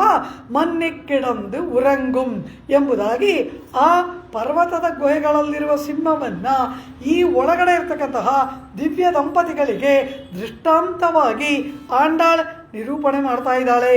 ಆ ಸಿಂಹ ಹಾಗೆ ಮಲಗಿರ್ತಕ್ಕಂತಹ ಆ ಸಿಂಹ ಕ್ಷುದ್ರ ಜಂತುಗಳಲ್ಲೂ ಕೂಡ ಮಲಗಿರುವಾಗ ಕೂಡ ಹತ್ರ ಬರಲ್ವಂತೆ. ಕಾಡಲ್ಲಿರುವ ಉಳಿದ ಮೃಗಗಳು ಈ ಸಿಂಹ ಮಲಗಿದ್ರೂ ಕೂಡ ಹತ್ರ ಬರಲ್ವಂತೆ. ಕಾರಣ ಏನು? ಉರಂಗುಂ ಶೀರಿಯ ಸಿಂಗಂ. ಎಂಬುದಾಗಿ ಹೇಳ್ತಾಳೆ. ಶೀರಿಯ ಸಿಂಗಂ ಅಂದ್ರೆ ಏನು? ಶ್ರೇಷ್ಠವಾದಂತಹ ಮೃಗ ಇದು. ಅದು ಮಲಗಿದ್ರೂ ಕೂಡ ಅದರ ಪರಾಕ್ರಮ, ಅದರ ಶೌರ್ಯ, ಅದರ ಧೈರ್ಯ, ಅದರ ಆ ಕಾಡನ್ನು ಆಳತಕ್ಕಂತಹ ಆ ಒಂದು ಪರಾಕ್ರಮ ಅದೆಲ್ಲ ಮಲಗಿದ್ದರೂ ಕೂಡ ಆ ಭಂಗಿಯಲ್ಲಿ ಅದೆಲ್ಲ ಇದೆಯಂತೆ. ಹಾಗೆ ಕೃಷ್ಣ ಪರಮಾತ್ಮ ನೀಳಾಲಿಂಗನದಲ್ಲಿ ಮೈಮರೆತಿದ್ದರೂ ಕೂಡ ಅವನ ಪರತ್ವ, ಅವನ ಜಗನ್ನಿಯಾಮಕತ್ವ, ಸೃಷ್ಟಿಸ್ಥಿತಿಲಯ ಕಾರಕತ್ವ ಇದು ಎಲ್ಲವೂ ಕೂಡ ಅದು ಅವನು ಹೇಗೆ ಇದ್ದರೂ ಅದೆಲ್ಲ ಅವನೊಡನೆ ಇದ್ದೇ ಇರುತ್ತದೆ ಅಲ್ಲವ. ಕ್ಷುದ್ರ ಮೃಗಗಳು ನಾನು ಶಯನ ಮಾಡಿದಾಗ ಇಲ್ಲಿ ಏನು ನಡೀತು, ಯಾರು ಏನು ಮಾಡಿದ್ರು ಎಂಬುದಾಗಿ ಆ ಸಿಂಹ ಮಲಗಿರುವ ಭಂಗಿಯಲ್ಲಿಯೇ ಎಲ್ಲರನ್ನ ತನ್ನ ವಶದಲ್ಲಿ ಉಳ್ಳದ್ದಾಗಿ ಇರುವಂತೆ ಈ ಕೃಷ್ಣನು ಕೂಡ 5 ತಲೆ ಹಾವಿನೊಡನೆ ಸರಸವಾಡುವವರು ಯಾರು? ಪಾಂಡವನಿಗೆ ಪ್ರಿಯನಾದ ನನ್ನನ್ನು ಯಾರು ದ್ವೇಷಿಸುವವರು, ಪಾಂಡವರಿಗೆ ಕೇಡನ್ನು ಮಾಡುವವರು ಯಾರು ಎಂಬುದಾಗಿ ಮಲಗಿದ ಭಂಗಿಯಲ್ಲಿ ಕೂಡ ದುರ್ಯೋಧನಾದಿಗಳಿಗೆ ಸಿಂಹ ಸ್ವಪ್ನದಂತೆ ಇರತಕ್ಕಂತಹ ಶ್ರೇಷ್ಠವಾದ ಸಿಂಹದಂತೆ ಇರುವ ಆ ಕೃಷ್ಣನನ್ನು ಶೀರಿಯ ಸಿಂಗಂ ಎಂಬುದಾಗಿ ಆಂಡಾಳ್ ವರ್ಣನೆ ಮಾಡ್ತಾಳೆ. ಮಾರಿಮಲೆ ಮುಳಂಜಿಲ್ ಮನ್ನೆ ಕಿಡಂದುರಂಗಂ ಶೀರಿಯ ಸಿಂಗಂ. ಅಂತಹ ಶ್ರೇಷ್ಠವಾದಂತಹ ಸಿಂಹ ಅರಿವುತ್ತೆ, ತಾನಾಗಿ ಎಚ್ಚರಗೊಳ್ಳುತ್ತೆ. ಯಾರಾದರೂ ಮಲಗಿರೋ ಸಿಂಹಕ್ಕೆ ಸುಪ್ರಭಾತ ಹಾಡ್ತಾರಾ? ಇಲ್ಲ ಯಾರಾದರೂ ಅಲಾರಂ ಇಡ್ತಾರಾ? ತಾನಾಗಿ ಕಾಲ ಎಚ್ಚರಿಸಿದಾಗ ಮೃಗ ಪಕ್ಷಿಗಳು ಆ ಗಿಡದಲ್ಲಿರೋ ಹೂವುಗಳೆಲ್ಲ ಕಾಲ ಎಚ್ಚರಿಸಿದಾಗ ಅರಳುತ್ತೆ. ಮೃಗ ಪಕ್ಷಿಗಳೆಲ್ಲವೂ ಕೂಡ ಕಾಲ ಎಚ್ಚರಿಸಿದಾಗ ಏಳುವಂತಹದ್ದಲ್ಲವ. ಹಾಗೆ ಪ್ರಾಕೃತಿಕವಾಗಿ ಸಹಜವಾಗಿ ಕಾಲ ಎಚ್ಚರಿಸಿದಾಗ ಅರಿವುತ್ತೆ. ಆ ಗುಹೆಯಲ್ಲಿ ಶಯನ ಮಾಡಿಕೊಂಡ ಸಿಂಹ ತಾನಾಗಿ ಎದ್ದು, ಈ ಪರಮಾತ್ಮನೂ ಹಾಗೆ ಇವನಿಗೆ ಯಾರು ಎಚ್ಚರಿಸ್ತಾರೆ? ಇವನನ್ನು ಎಚ್ಚರಿಸುವ ಸಾಮರ್ಥ್ಯವಿದೆಯಾ? ನಿರಂಕುಶ ಪ್ರಭುವಲ್ಲವ ಇವನು. ಆದರೆ ಆಶ್ರಿತಾರ್ಥವಾಗಿ ಆಶ್ರಿತರಿಗೆ ಆಪತ್ತು ಅಂತ ಕೂಡಲೇ ಇವನು ಎದ್ದು ಬಿಡ್ತಾನೆ. ಇವನಿಗೆ ಯಾವುದು ಸುಪ್ರಭಾತ? ಆಶ್ರಿತರಿಗೆ ಏರ್ಪಡುವ ಆಪತ್ತೇ ಈ ಪರಮಾತ್ಮನಿಗೆ ಸುಪ್ರಭಾತವಲ್ಲವ. ಆ ರೀತಿ ಆ ಪರಮಾತ್ಮ ಆ ಸಿಂಹ ಆ ಗುಹೆಯಲ್ಲಿ ಕಾಲ ಎಚ್ಚರಿಸಿದಾಗ ಏಳುವಂತೆ ಅರಿವುತ್ತೆ. ಎಚ್ಚರಗೊಂಡ ಕೂಡಲೇ ತೀವಿಡಿತ್ತೆ. ಅದುವರೆಗೂ ಮಲಗಿದ ಕಣ್ಣುಗಳು ತೆರೆದ ಕೂಡಲೇನೆ ಆ ಕಣ್ಣಿನಿಂದ ಆ ನಿದ್ರೆಯ ಆಲಸ್ಯ ತೋರಿ ಎಚ್ಚೆತ್ತುಕೊಂಡದ್ದಕ್ಕಾಗಿ ಏರ್ಪಡತಕ್ಕಂತಹ ಆ ಪ್ರಕಾಶ ಆ ಕಣ್ಣಲ್ಲಿ ಬಂದು ಅಗ್ನಿ ಕಣಗಳನ್ನು ಸೂಸುವಂತೆ ಆ ಸಿಂಹ ಒಂದ್ಸಾರಿ ನೋಡುತ್ತಂತೆ ಎಲ್ಲ ಕಡೆ. ನಾನು ಶಯನ ಮಾಡಿಕೊಂಡಾಗ ಇಲ್ಲಿ ಏನೇನು ನಡೆಯಿತು ಎಂಬುದಾಗಿ ಇಡೀ ಕಾಡನ್ನು, ತನ್ನ ರಾಜ್ಯದಲ್ಲಿರುವ ಮೃಗಗಳನ್ನು ಅದು ಒಂದು ಸಾರಿ ತನ್ನ ಅಧಿಕಾರ ಸೂಚಕವಾದ ನೋಟದಿಂದ ನೋಡುವಂತೆ ಈ ಪರಮಾತ್ಮನೂ ಕೂಡ ದೇವತೆಗಳು ಕೂಡ ಹೆದರುವಂತೆ ಒಮ್ಮೆ ಒಂದು ಸಾರಿ ಕಟಾಕ್ಷವನ್ನು ಬೀರ್ತಾನಲ್ಲವ. ಅರಿವುತ್ತೆ ತೀವಿಳಿತ್ತೆ ವೇರಿಮೈರ್ ಪೊಂಗ. ಆ ಸಿಂಹಕ್ಕೆ ಎದ್ದ ಕೂಡಲೇ ಅಪಾರವಾದ ಕೇಸರಗಳು, ಅದರ ಮೈ ಮೇಲೆ ರೋಮಗಳು, ಆ ರೋಮಗಳೆಲ್ಲ ನಿಮಿರಿ ನಿಲ್ಲತ್ತಂತೆ. ವೇರಿ ಮೈರ್ ಅಂತಾರೆ. ವೇರಿ ಅಂದರೆ ಪರಿಮಳ, ಒಂದು ವಾಸನೆ. ವೆರಿ ಅಂದರೆ ಪರಿಮಳ. ಆ ಸಿಂಹದ ರೋಮಗಳಿಂದ ಒಂದು ವಾಸನೆ ಬರುತ್ತೆ. ಒಂದೊಂದು ಮೃಗಕ್ಕೆ ಒಂದೊಂದು ವಾಸನೆ ಉಂಟು. ಜಿಂಕೆಗೆ ಅದರದ್ದೇ ಆದ ವಾಸನೆ, ಹಸುವಿಗೆ ಅದರದೇ ಆದ ವಾಸನೆ. ಈ ಸಿಂಹಕ್ಕೆ ಅದರದೇ ಆದ ಒಂದು ವಾಸನೆ ಇದೆಯಂತೆ. ಅದರ ಕೇಸರಗಳಿಂದ ಅದು ಎಚ್ಚೆತ್ತು ನಿಂತಾಗ ಅದರ ಮೈಯಿಂದ ವಾಸನೆ ಬರುತ್ತಂತೆ. ಹಾಗೆ ಇವನೋ ಸರ್ವಗಂಧ, ಎಲ್ಲ ಪರಿಮಳ ದ್ರವ್ಯವಾದ ಪದಾರ್ಥಗಳಿಗೂ ಇವನಿಂದಲ್ಲವ ಪರಿಮಳ. ಅಂತಹ ಸರ್ವಗಂಧನಾದಂತಹ ಇವನ ಆ ಪಾರಮಾರ್ಥಿಕವಾದ ಪರಿಮಳ ವೇರಿಮೈರ್ ಪೊಂಗ ಎಪ್ಪಾಡುಂ ಪೇರ್ದುದರಿ. ಈ 4 ಕಾಲಿನ ಪ್ರಾಣಿಗಳೆಲ್ಲ ಮಲಗಿ ಎದ್ದ ಕೂಡಲೇ 4 ಕಾಲನ್ನು ಹಿಂಗೆ ಚಾಚುತ್ತೆ, ಮೈ ಮುರಿಯುತ್ತೆ. ಹಾಗೆ ಈ ಸಿಂಹವೂ ಕೂಡ ಎಪ್ಪಾಡುಂ ಕಾಲುಗಳನ್ನು ನೀಡಿ ಪೇರ್ದುದರಿ ಮೈಯನ್ನು ಒಂದ್ಸರಿ ಪಟ ಪಟ ಪಟ ಅಂತ ಕೊಡುತ್ತೆ. ಪೇರ್ದು ಉದರಿ ಎಲ್ಲ ಕಡೆಗಳಲ್ಲೂ ಕಾಲನ್ನು ನೀಡಿ ಮೈಯನ್ನು ಕೊಡವಿ. ಅನಂತರ ಮೂರಿ ನಿಮಿರ್ದು ಮೇಲೆ ಎದ್ದು ನಿಂತು ಆ ಮೈಯಲ್ಲಿನ ಸೋಮಾರಿತನವೆಲ್ಲ ಹೋಗುವಂತೆ ಸೆಟದು ನಿಲ್ಲುತ್ತೆ ಮೇಲೆ. 4 ಕಾಲನ್ನು ಊರಿ ಮೈಯನ್ನು ಕೊಡವಿ ಒಂದು ಸಾರಿ ಹೀಗೆ ಎದ್ದು ನಿಲ್ಲುತ್ತಲ್ಲ, 3 ನಿಮಿರುಂದೆ ಇದೆಲ್ಲವನ್ನು ಮಾಡಿ ಪುರಪಟ್ಟೆ. ಇದೆಲ್ಲ ಆದ ಮೇಲೆ ಅದು ಗುಹೆಯಿಂದ ಹೊರಗೆ ಬರುತ್ತೆ. ಇಷ್ಟೆಲ್ಲವನ್ನು ಆಂಡಾಳು ಹೇಳಿದ್ಲು. ಮಾರಿ ಮಲೆಮುಳಂಜಿಲ್ ಮನ್ನಿಕ್ಕಿಡಂದು ಉರಂಗುಂ ಶೀರಿಯ ಸಿಂಗಂ. ಮಳೆಗಾಲದಲ್ಲಿ ತನ್ನ ಪ್ರಿಯಪತ್ನಿಯಾದ ಸ್ತ್ರೀ ಸಿಂಹದೊಡನೆ ಏಕದ್ರವ್ಯದಂತೆ ಆಲಿಂಗನದಲ್ಲಿ ಮೈಮರೆತು ಮಲಗಿದಂತಹ ಒಂದು ಸಿಂಹ ಕಾಲ ಎಚ್ಚರಿಸಿದಾಗ ಎಚ್ಚೆತ್ತುಕೊಂಡು ಅಗ್ನಿ ಕಣಗಳನ್ನು ಸೂಸುವ ನೋಟದಿಂದ ಎಲ್ಲ ಕಡೆಗಳನ್ನು ನೋಡಿ ಕಾಲನ್ನು ಚಾಚಿ ಮೈಯನ್ನು ಕೊಡವಿ ಸೆಟದು ನಿಂತು ತನ್ನ ಗುಹೆಯಿಂದ ಹೊರಕ್ಕೆ ಬರುವ ರೀತಿಯಲ್ಲಿ ನೀನು ನಿನ್ನ ಅಂತಃಪುರದಿಂದ ಹೊರಗೆ ಬಾ ಎಂಬುದಾಗಿ ಆಂಡಾಳು ಹೇಳ್ತಾ ಇದ್ದಾಳೆ. ಇಲ್ಲಿ ಅನೇಕ ವಿಧ ವಿಧವಾದ ಆಚಾರ್ಯರುಗಳು ತಮ್ಮ ಪ್ರವಚನಗಳಲ್ಲಿ ವ್ಯಾಖ್ಯಾನ ಮಾಡಿರುವವರುಗಳು ಕೂಡ ಅದ್ಭುತವಾಗಿ ಈ ದೃಷ್ಟಾಂತವನ್ನು, ಈ ಸಿಂಹವನ್ನು ಕೃಷ್ಣ ಪರಮಾತ್ಮನಿಗೆ ದೃಷ್ಟಾಂತವಾಗಿ ಕೊಟ್ಟದ್ದರಲ್ಲಿ ಅನೇಕ ವಿಷಯಗಳನ್ನು ಆ ವ್ಯಾಖ್ಯಾತಗಳು, ಆ ಪ್ರವಚನಕಾರರು ಅನುಭವಿಸಿದ್ದಾರೆ. ಭಗವದ್ ಅನುಭವವನ್ನು ಇಲ್ಲಿ ಮಾರಿ ಇಂತಾಳೆ. ಸಲಿಲೇನ ಸಮೀಕೃತ ಅಂತರ ವ್ಯಾಖ್ಯಾತ. ಅಪಾರವಾಗಿ ಕುಂಭದ್ರೋಣವಾಗಿ ಮಳೆ ಸುರಿದು ವರ್ಷಧಾರೆ ಸುರಿದಿದ್ದರ ಫಲವಾಗಿ ಎಲ್ಲ ಕಡೆಗಳಲ್ಲಿ ನೀರು ಪ್ರವಾಹದಂತೆ ನೀರು ಹರಿದು ಹೋಗ್ತಾ ಇದೆ. ಹಾಗೆ ಆ ನೀರು ಎಲ್ಲ ಕಡೆಗಳಲ್ಲಿ ನೀರಾಗಿ ಹರಿದು ಹೋಗ್ತಾ ಇರಬೇಕಾದ್ರೆ ಆ ಗೋಪವೃದ್ಧರೆಲ್ಲರೂ ಕೂಡ ಮನೆಯಲ್ಲಿ ಮಳೆಗೆ ಅಡಗಿ ಮಲಗಿರುವ ಕಾಲದಲ್ಲಿ ಈಗ ನಾವು ನಿನ್ನನ್ನು ನೋಡಬೇಕು ಅನ್ನೋದು ಇವಳ ಅಪೇಕ್ಷೆ. ಅದರಂತೆ ಇಲ್ಲಿ ಆ ಅರ್ಥ ಇನ್ನೊಂದೇನು, ಎಲ್ಲ ಕಡೆ ನೀರು ತುಂಬಿಕೊಂಡಿರುತ್ತೆ ಮಳೆಗಾಲದಲ್ಲಿ. ಅದರಂತೆ ಪ್ರಳಯ ಕಾಲದಲ್ಲಿ ಎಲ್ಲ ಕಡೆ ನೀರು, ಆ ಎಲ್ಲ ಕಡೆ ನೀರು ತುಂಬಿಕೊಂಡು ಪರಮಾತ್ಮನೊಬ್ಬನ ಹೊರತಾಗಿ ಏಕೋಹವೈ ನಾರಾಯಣ ಆಸೀತ್ ಎಂಬುದಾಗಿ ನ ಬ್ರಹ್ಮ ನೇಶಾನ ಏಕೋಹವೈ ನಾರಾಯಣ ಆಸೀತ್ ಎಂಬುದಾಗಿ ನಾರಾಯಣ ಉಪನಿಷತ್ತು ಹೇಳುತ್ತೆ. ಚತುರ್ಮುಖ ಬ್ರಹ್ಮನೂ ಇಲ್ಲ, ರುದ್ರನೂ ಇಲ್ಲ, ಇವನು ಒಬ್ಬನೇ ಒಬ್ಬ ಆ ಪ್ರಳಯಾರ್ಣವದಲ್ಲಿ ಇರ್ತಾನಲ್ಲವ. ಹಾಗೆ ಎಲ್ಲ ಕಡೆ ನೀರು ತುಂಬಿಕೊಂಡ ಕಾಲದಲ್ಲಿ ಇವನೊಬ್ಬನೇ ಇರುವಾಗ ಆ ಪರಮಾತ್ಮನಿಗೆ ಈ ಆತ್ಮಗಳೆಲ್ಲ ಈ ಪ್ರಳಯ ಜಲದಲ್ಲಿ ಮುಳುಗಿಬಿಟ್ಟಿದೆಯಲ್ಲ, ಇವುಗಳಿಗೆಲ್ಲ ಶರೀರವನ್ನು ಕೊಡಬೇಕು.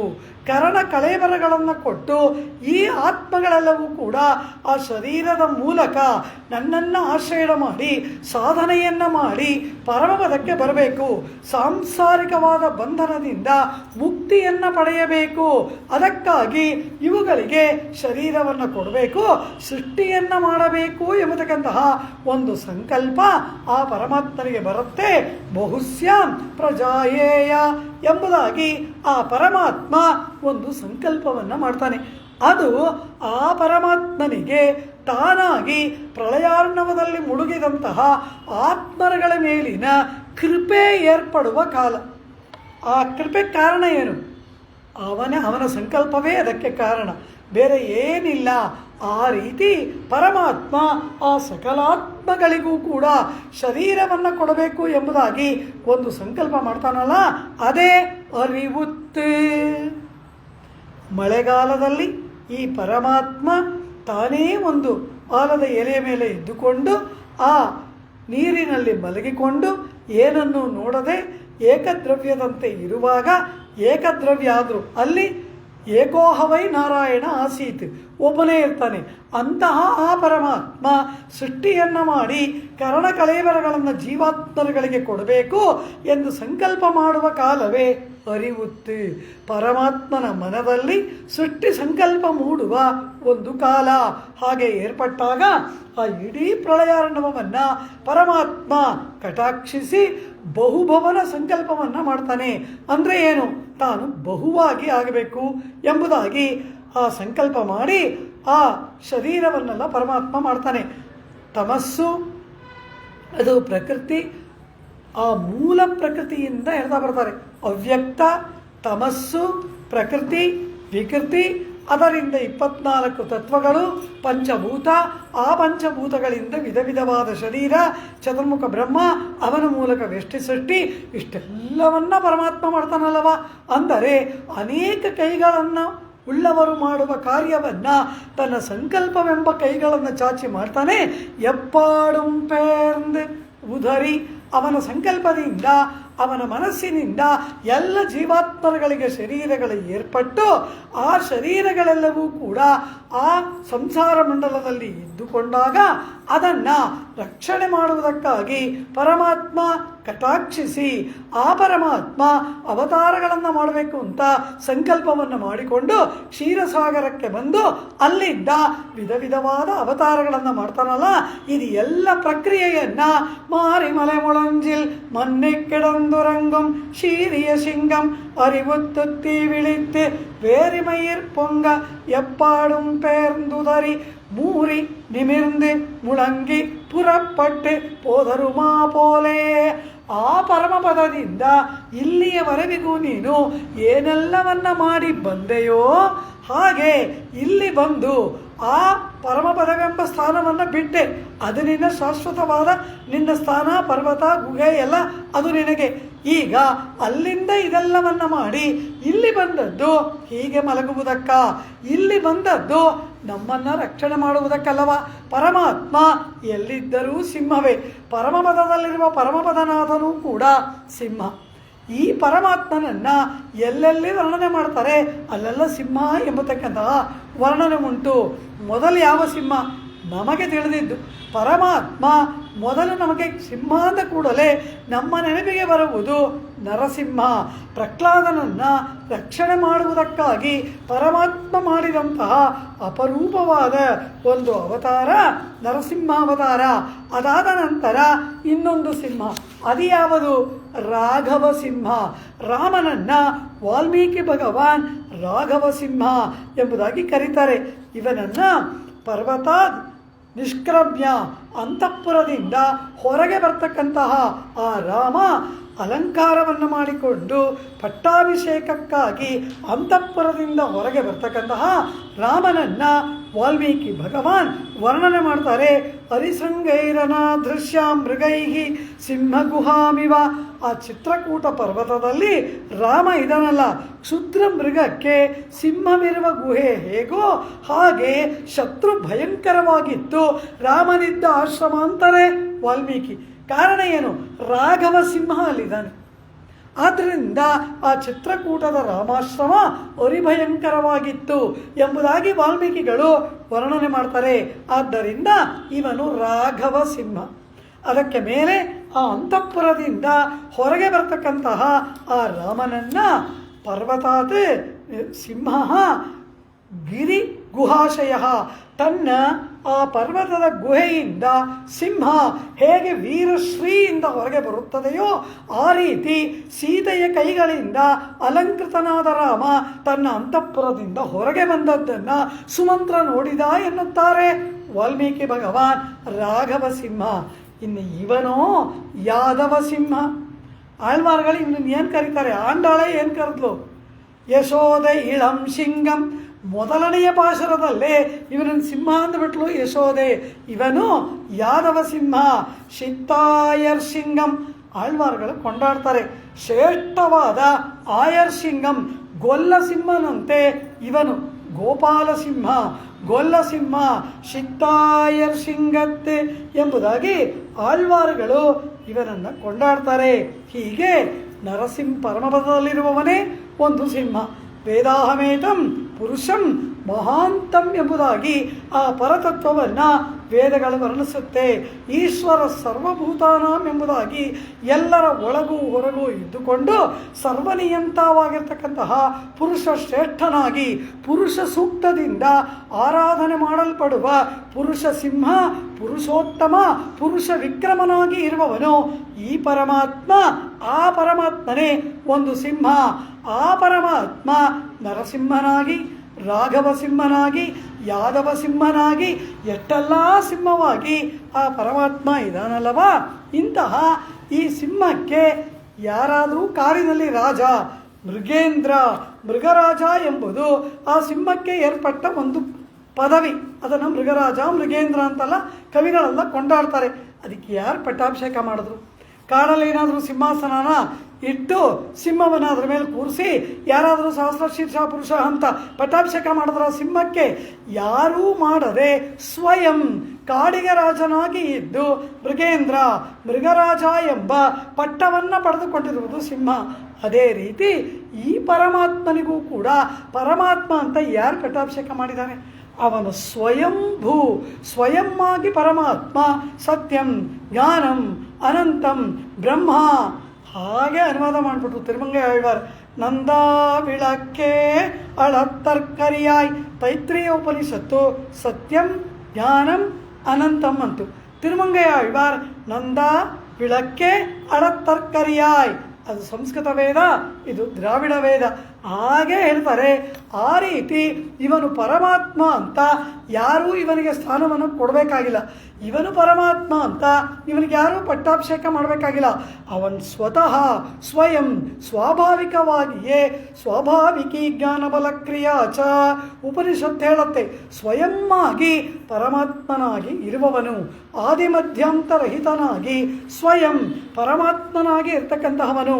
ನಾಭಿಷೇಕೋ ನ ಸಂಸ್ಕಾರ ಸಿಂಹಸ್ಯ ಕ್ರಿಯತೆ ವನೆ ವಿಕ್ರಮಾರ್ಜಿತ ಸತ್ವಸ್ಯ ಸ್ವಯಮೇವ ಮೃಗೇಂದ್ರತ ಎಂಬುದಾಗಿ ತನ್ನ ಪರಾಕ್ರಮದಿಂದ, ತನ್ನ ಅಪರಿಮಿತವಾಗಿರ್ತಕ್ಕಂತಹ ಕಾರ್ಯಗಳಿಂದ ಅದು ಸ್ವಯಂ ಮೃಗರಾಜತ್ವವನ್ನು ಅದು ವಹಿಸಿಕೊಂಡ ಹಾಗೆ ಈ ಪರಮಾತ್ಮ ಸಮಸ್ತ ಜಗತ್ತಿನ ಸೃಷ್ಟಿಸ್ಥಿತಿ ಲಯಗಳಿಗೆ ಕಾರಣಕರ್ತನಾಗಿ, ಪರಮಾತ್ಮನಾಗಿ, ಪರತ್ವವಾಗಿ, ಪರಾತ್ಪರನಾಗಿ ಈ ಪರಮಾತ್ಮ ಇದಾನಲ್ಲ, ಇಂತಹ ಈ ಪರಮಾತ್ಮ ಆಶ್ರಿತಾರ್ಥವಾಗಿ ಏನೆಲ್ಲ ಮಾಡ್ತಾನೆ ಅದೆಲ್ಲವನ್ನ ಕಾಣಬೇಕು ಎಂಬುದು ಈ ಆಂಡಾಳ್ ಗೋಷ್ಠಿಯವರ ಅಪೇಕ್ಷೆ.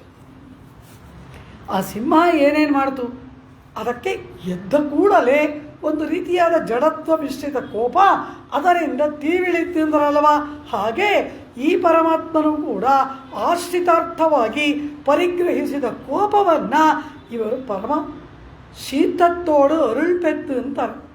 ಕೋಪದಿಂದ ಕೃಪೆ ಮಾಡುವುದು. ಕೋಪದಲ್ಲಿ ಏನು ಕೃಪೆ ಅಂತ ಹೇಳಿದ್ರು?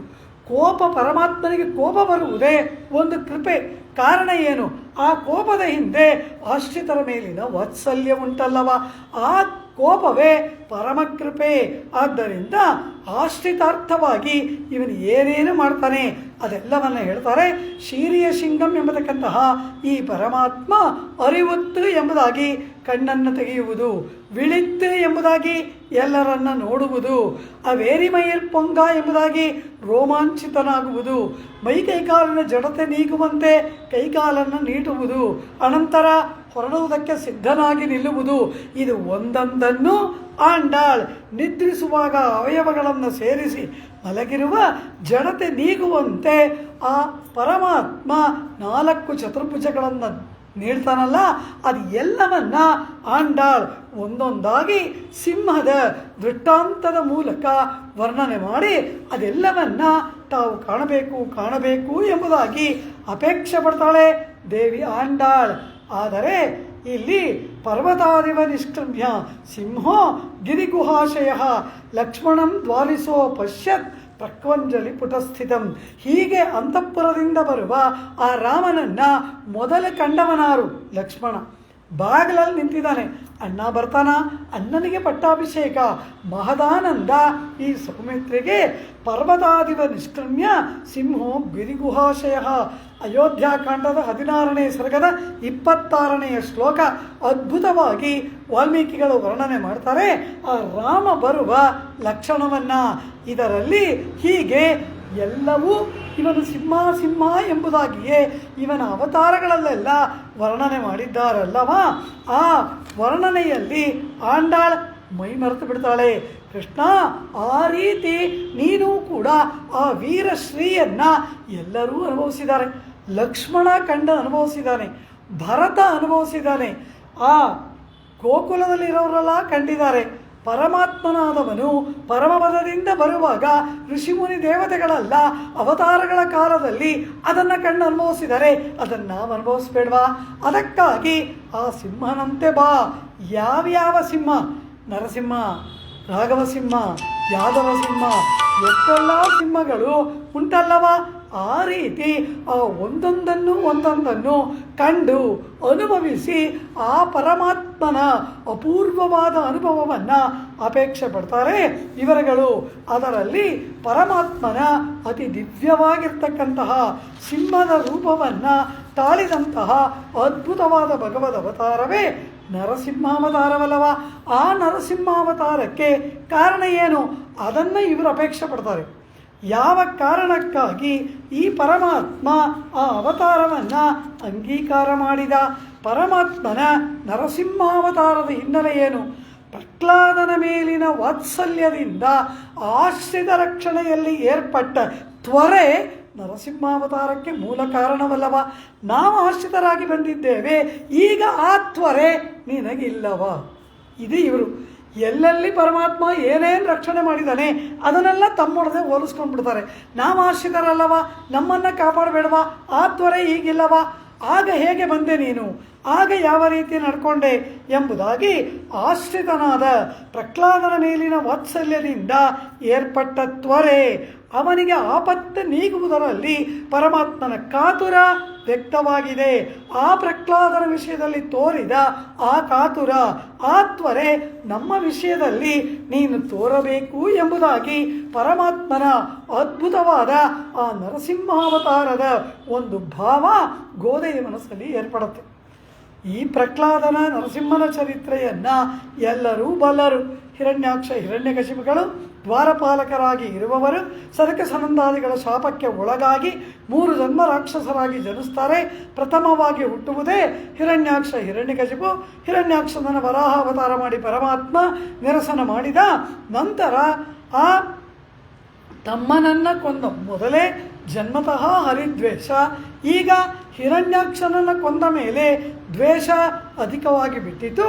ಅದರಲ್ಲಿ ಹುಟ್ಟಿದ ಪುತ್ರ ಬೇರೆ ಪರಮ ಹರಿಭಕ್ತ. ಇವನೋ ಪರಮ ವಿಷ್ಣು ದ್ವೇಷಿ, ಅವನೋ ಪರಮ ವಿಷ್ಣು ಭಕ್ತ. ಪ್ರಹ್ಲಾದೋ ಜನ್ಮ ವೈಷ್ಣವ ಅಂತಾರೆ ಪರಾಶರ ಮುನಿವರಿಯರು. ಪ್ರಹ್ಲಾದ ಹುಟ್ಟುವಾಗಲೇ ವೈಷ್ಣವ. ಕಾರಣ ಏನು? ಗರ್ಭದಲ್ಲಿ ಇರುವಾಗಲೇ ನಾರದ ಮುನಿಗಳ ಆ ಪ್ರವಚನಗಳನ್ನು ಕೇಳಿ ಪರಿಪೂರ್ಣವಾಗಿ ಹುಟ್ಟುವಾಗಲೇ ವಿಷ್ಣು ಭಕ್ತನಾಗಿ ಹುಟ್ಟಿದವನು ಪ್ರಹ್ಲಾದ. ಕೆಲವ್ರಿಗೆಲ್ಲ ಇದು ಜನ್ಮತಃ. ಭಾಗವತ ಅಂದರೆ ಯಾರು ಅಂದರು? ಪರೀಕ್ಷಿತ್ತಿಗೆ ಭಾಗವತ ಅಂತ ಹೆಸರು. ಸುಮ್ಮನೆ ಭಾಗವತ ಅಲ್ಲ, ಪರೀಕ್ಷಿತ್ತು ಜನ್ಮತಃ ಭಾಗವತ ಅಂದ್ಬಿಟ್ರು. ಅಂದರೆ ಹುಟ್ಟುವುದಕ್ಕೆ ಮುನ್ನಿಂದಲೇ ಗರ್ಭದಲ್ಲಿಯೇ ಪರಮಾತ್ಮ ಸುದರ್ಶನ ಚಕ್ರವನ್ನು ಹಿಡಿದುಕೊಂಡು ಉತ್ತರೆಯ ಗರ್ಭದಲ್ಲಿ ಅವನನ್ನು ರಕ್ಷಣೆ ಮಾಡಿದ. ಅಲ್ಲೇ ಭಗವತ್ ಸಂಬಂಧ ಏರ್ಪಟ್ಬಿಡ್ತು. ಭಗವತ್ ಸಂಬಂಧ ಉಳ್ಳ ಭಾಗವತ ಹುಟ್ಟುವಾಗಲೇ ಭಾಗವತನಾಗಿಯೇ ಹುಟ್ಟಿದವನು ಪರೀಕ್ಷಿತ್ತು. ಹುಟ್ಟುವಾಗಲೇ ವೈಷ್ಣವನಾಗಿ ಹುಟ್ಟಿದವನು ಪ್ರಹ್ಲಾದ. ಮೊದಲನೇ ವೈಷ್ಣವ ಯಾರು ಅಂದರು? ಪಾರ್ವತೀಪತಿಯಾದ ರುದ್ರ. ರುದ್ರೋ ಪ್ರಥಮ ವೈಷ್ಣವ. ರುದ್ರನೇ ವಿಷ್ಣುವಿನ ಮೊದಲನೆಯ ಭಕ್ತ. ರುದ್ರೋ ಪ್ರಥಮ ವೈಷ್ಣವ, ಪ್ರಹ್ಲಾದೋ ಜನ್ಮ ವೈಷ್ಣವ ಅಂದ್ಬಿಟ್ರು. ಆ ಪರಮಶಿವ ಪರಮಾತ್ಮನ ಮೊಟ್ಟ ಮೊದಲನೆಯ ಭಕ್ತನಾರು ಅಂದರೆ ಪರಮಶಿವ. ಆ ರೀತಿ ಈ ಪ್ರಹ್ಲಾದೋ ಜನ್ಮ ವೈಷ್ಣವ. ಹುಟ್ಟುತ್ತಾನೆ ಆಗರ್ಭ ಶ್ರೀಮಂತ ಅಂತೀವಿ. ಅಂದರೆ ಏನು? ಗರ್ಭದಲ್ಲಿರುವಾಗಲೇ ಧನಿಕ ಶ್ರೀಮಂತ ಅಂತ. ಹಾಗೆ ಆಗರ್ಭ ವೈಷ್ಣವನಾದವನು ಪ್ರಹ್ಲಾದ. ಇಂತಹ ಆ ಪ್ರಹ್ಲಾದನನ್ನು ಹಿರಣ್ಯಕಶಿಪು ಯಾವ ರೀತಿಯೆಲ್ಲ ದಂಡಿಸಿದ? ಬೆಂಕಿ, ವಿಷ, ಆನೆ, ಪರ್ವತದಿಂದ ತಳ್ಳು, ಜಲದಲ್ಲಿ ಮುಳುಗಿಸು, ಏನೆಲ್ಲ ಮಾಡಿದರೂ ಕೂಡ ಪ್ರಹ್ಲಾದನಿಗೆ ಮರಣ ಏರ್ಪಡಲಿಲ್ಲ. ಕಾರಣ ಎಲ್ಲ ಕಡೆಗಳಲ್ಲಿ ಪರಮಾತ್ಮನನ್ನು ಕಂಡಾಗ ಆ ಪರಮಾತ್ಮ ಮರಣ ಏರ್ಪಡಬೇಕು ಅಂದರೆ ಆ ಮರಣವನ್ನು ನಮಗುಂಟು ಮಾಡುವುದು ನಮಗೆ ಶತ್ರುವಾಗಿ ಇರಬೇಕು. ಪ್ರಹ್ಲಾದನಿಗೆ ಯಾರೂ ಶತ್ರುವೇ ಇಲ್ಲ. ತಂದೆಗೆ ಹೇಳ್ತಾನೆ, ನೋಡುವ ಕಡೆಗಳಲ್ಲೆಲ್ಲ ಹರಿಯೇ ಕಾಣಿಸ್ತಾ ಇರಬೇಕಾದ್ರೆ ಮಿತ್ರ ಮಿತ್ರ ಕಥಾ ಕುತಃ, ಮಿತ್ರನಾರು ಅಮಿತ್ರನಾರು, ಇಡೀ ಜಗತ್ತೇ ಮಿತ್ರ. ಹಾಗೆ ಇವನು ಎಲ್ಲವನ್ನ ಮಿತ್ರನಾಗಿ ಭಾವಿಸುವಾಗ ಅವುಗಳಿಗೆ ಇವನು ಆಪ್ಯಾಯಮಾನನಾದಾಗ ಅದು ಹೇಗೆ ಇವನನ್ನು ಕೊಲ್ಲತ್ತೆ? ವಿಷವೂ ಮಿತ್ರ, ಜಲವೂ ಮಿತ್ರ, ಅಗ್ನಿಯೂ ಮಿತ್ರ. ಕಾರಣ ಏನು? ಅದು ಇವನಿಗೆ ಅದು ಅಗ್ನಿಯಾಗಿಯೋ ವಿಷವಾಗಿಯೋ ಮತ್ತೊಂದಾಗಿಯೋ ಕಾಣಿಸೋಲ್ಲ. ಇವನ ಕಣ್ಣಿಗೆ ಪರಮಾತ್ಮನಾಗಿ ಕಾಣಿಸ್ತಾ ಇದೆ. ಆ ಪರಮಾತ್ಮ ತನ್ನ ಪರಮಭಕ್ತನಾದ ಪ್ರಹ್ಲಾದನನ್ನು ಅವನು ಯಾಕೆ ಕೊಲ್ತಾನೆ? ಇದು ಪ್ರಹ್ಲಾದನಿಗೆ ಯಾವುದರಿಂದಲೂ ಏನೂ ಆಪತ್ತಿ ಏರ್ಪಡದೇ ಇದ್ದದ್ದು ಹೇಗೆ ಅಂದರೆ ಅದೆಲ್ಲ ಇವನ ಕಣ್ಣಿಗೆ ಭಗವಂತನಾಗಿ ಕಾಣಿಸ್ತಾ ಇದೆ. ಭಗವಂತ ಹೇಗೆ ಇವನನ್ನು ಕೊಲ್ತಾನೆ? ಇವನಿಗೆ ಶತ್ರುಗಳೇ ಇಲ್ಲ. ಹಿರಣ್ಯನನ್ನು ನೋಡಿ ಹೇಳ್ತಾನೆ, ಮಿತ್ರ ಮಿತ್ರ ಕಥಾ ಕುತಃ. ತಾತ, ತಂದೆಯಾದವನೇ, ಪರಮಾತ್ಮನ ಭಕ್ತನಾದವನಿಗೆ ಇವನು ಮಿತ್ರ, ಇವನು ಶತ್ರು ಎಂಬುದು ಎಲ್ಲಿದೆ? ಅದನ್ನೇ ಕೃಷ್ಣ ಗೀತೆಯಲ್ಲಿ ಹೇಳ್ತಾನೆ, ಸುನಿಶ್ಚೈವ ಸ್ವಪಾಕೇಚ ಪಂಡಿತ ಸಮದರ್ಶಿನಃ. ಅವರಿಗೆ ಇದು ನಾಯಿ, ಇದು ಕೋಳಿ, ಅದು ಆನೆ, ಇವನು ಬ್ರಾಹ್ಮಣ, ಇವನು ಚಂಡಾಳ ಏನೂ ಕಾಣಿಸೋಲ್ಲ ಜ್ಞಾನಿಗಳಿಗೆ. ಕಾರಣ ಏನು? ಎಲ್ಲ ಒಂದೇ ವಿಧವಾಗಿ ಕಾಣಿಸ್ತಾ ಇರ್ತಾರೆ. ಕಾರಣ ಏನು? ಎಲ್ಲ ಶರೀರದ ಒಳಗೆ ಇರುವ ಆತ್ಮಗಳು ಒಂದೇ ವಿಧ, ಪ್ರೋಟೋಟೈಪ್. ಆತ್ಮಗಳು ಬೇರೆ ಬೇರೆ, ಆದರೆ ಆ ಆತ್ಮ ಇದಕ್ಕಿಂತ ಭಿನ್ನ. ಈ ಎಲ್ಲ ಆತ್ಮದ ಒಳಗೆ ಇರುವವನು ಒಬ್ಬನೇ ಪರಮಾತ್ಮ. ಆ ಪರಮಾತ್ಮನನ್ನು ಕಾಣುವಾಗ ಅದು ಇದು ದ್ವೇಷ ಅಸೂಯೆ ಎಲ್ಲಿ? ಪಂಡಿತಾ ಸಮದರ್ಶಿನಃ ಅಂದ್ಬಿಟ್ಟ ಗೀತೆಯಲ್ಲಿ ಕೃಷ್ಣ ಪರಮಾತ್ಮ. ಆ ರೀತಿಯಾಗಿ ಈ ಪ್ರಹ್ಲಾದನಿಗೆ ಯಾವ ಜಗತ್ತಿನಲ್ಲಿರೋದು ಮರಣ ತರಕ್ಕಾಗಲಿಲ್ಲ. ಪ್ರಹ್ಲಾದನಿಗಿರಲಿ ವಸಿಷ್ಠರನ್ನೇ ಮಾಡೋಕ್ಕಾಗಲಿಲ್ಲ. ವಸಿಷ್ಠರಿಗೆ ಪುತ್ರ ಶೋಕ ಬಂದ್ಬಿಡ್ತು. ವಸಿಷ್ಠರ ಪುತ್ರನಾದ ಶಕ್ತಿ ಮರಣಿಸಿ ಬಿಟ್ಟನಲ್ಲವ. ವಿಶ್ವಾಮಿತ್ರರು ಮಾಡಿದ ಯಾವುದೋ ಒಂದು ಆ ಯಾಗದಿಂದ ಅವನಿಗೆ ಮರಣ ಬಂದ್ಬಿಡ್ತು. ಆಗ ವಸಿಷ್ಠರಿಗೆ ಪುತ್ರ ಶೋಕ ತಡೆಯೋಕ್ಕಾಗಲ್ಲ. ಅವರಿಗೆ ಏನು ಮಾಡುವುದು? ಆ ಪುತ್ರ ಶೋಕದಿಂದ ವಸಿಷ್ಠರು ಆತ್ಮಹತ್ಯೆ ಮಾಡ್ಕೊಳ್ಳೋಕೆ ಹೋಗ್ತಾರೆ. ಪರ್ವತದಿಂದ ಕೆಳಗೆ ಬೀಳ್ತಾರೆ. ಅಯ್ಯಯ್ಯೋ, ಬ್ರಹ್ಮ ಋಷಿ, ಬ್ರಾಹ್ಮಣೋತ್ತಮ, ಇವನನ್ನು ಕೊಂದರೆ ನನಗೆ ಬ್ರಹ್ಮಹತ್ಯಾ ದೋಷ ಬರುತ್ತೆ ಅಂತ ಭೂಮಿದೇವಿ ಹಿಡ್ಕೊಂಡ್ಬಿಟ್ಲು. ನೀರಲ್ಲಿ ಬೀಳ್ತಾರೆ. ಆ ವರುಣ ಅಯ್ಯಯ್ಯೋ ಬ್ರಹ್ಮಹತ್ಯಾ ದೋಷ ಬರುತ್ತೆ ಅಂತ ಅವನು ತಗೊಂಬಂದು ದಡಕ್ಕೆ ಬಿಟ್ಬಿಟ್ಟ.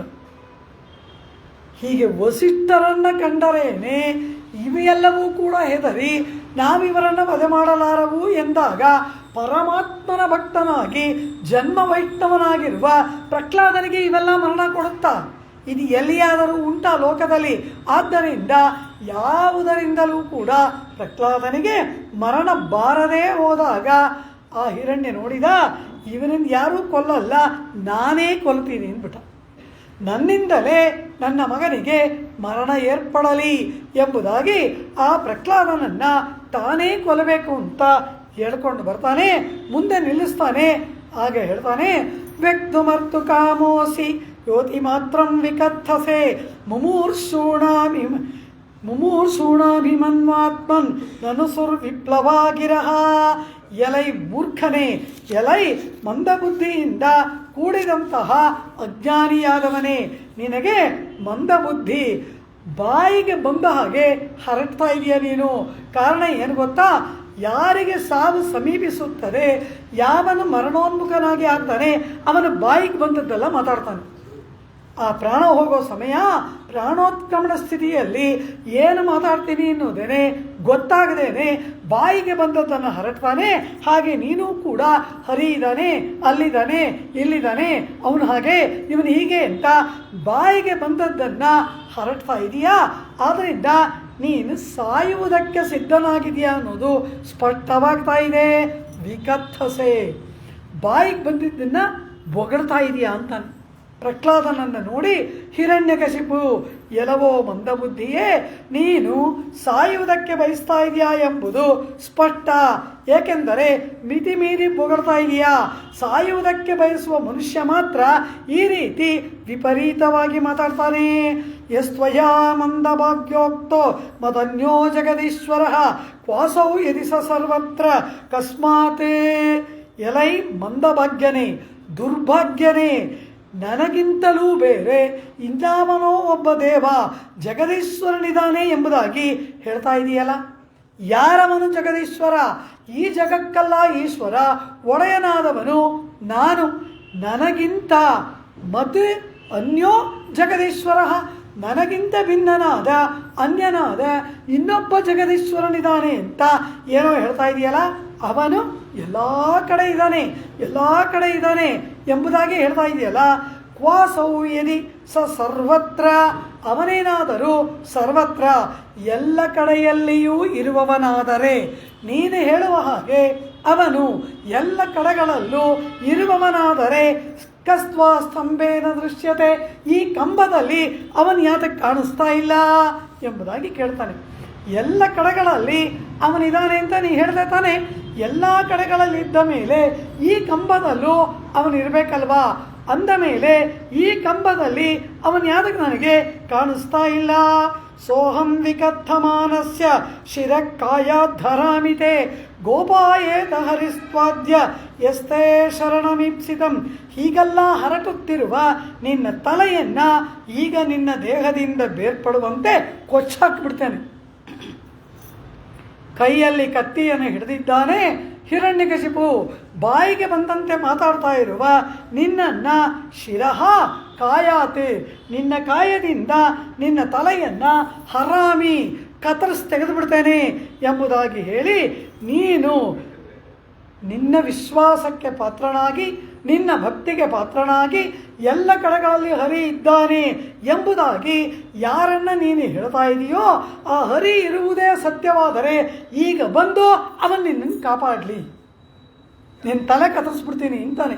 ಅವನನ್ನು ನೋಡಿ ಸೋಹಂ ವಿಕಥಮಾನಸ್ಯ ಶಿರಕ್ಕಾಯಾಧರಾಮಿತೆ ಗೋಪಾಯೇತ ಹರಿಸ್ವಾದ್ಯ ಎಸ್ತೇ ಶರಣಮೀಪ್ಸಿತಂ. ಒಂದು ಪಕ್ಷ ನೀನು ಶರಣಾಗತಿ ಮಾಡಿರುವ ಆ ಹರಿ ಇರುವುದೇ ನಿಜವಾದರೆ ಗೋಪಾಯೇತ, ಅವನೀಗ ಬಂದು ನಿನ್ನನ್ನು ರಕ್ಷಿಸಲಿ ಎಂಬುದಾಗಿ ಹೇಳ್ತಾ, ಏವಂ ಮುಹುರ್ ಅರ್ಧಯನ್ ಋಷ ಸುತಂ ಮಹಾಭಾಗವತಂ ಮಹಾಸುರಃ ಖಡ್ಗಂ ಪ್ರಗೃಹ್ಯೋತ್ಪತಿತೋ ವರಾಸನಾತೆ. ಈ ರೀತಿ ಹೇಳ್ತಾ ಆ ಹಿರಣ್ಯಕಶಿಪು ತನ್ನ ಸಿಂಹಾಸನದಿಂದ ಪರಮ ಕ್ರೋಧದಿಂದ ಎದ್ದ.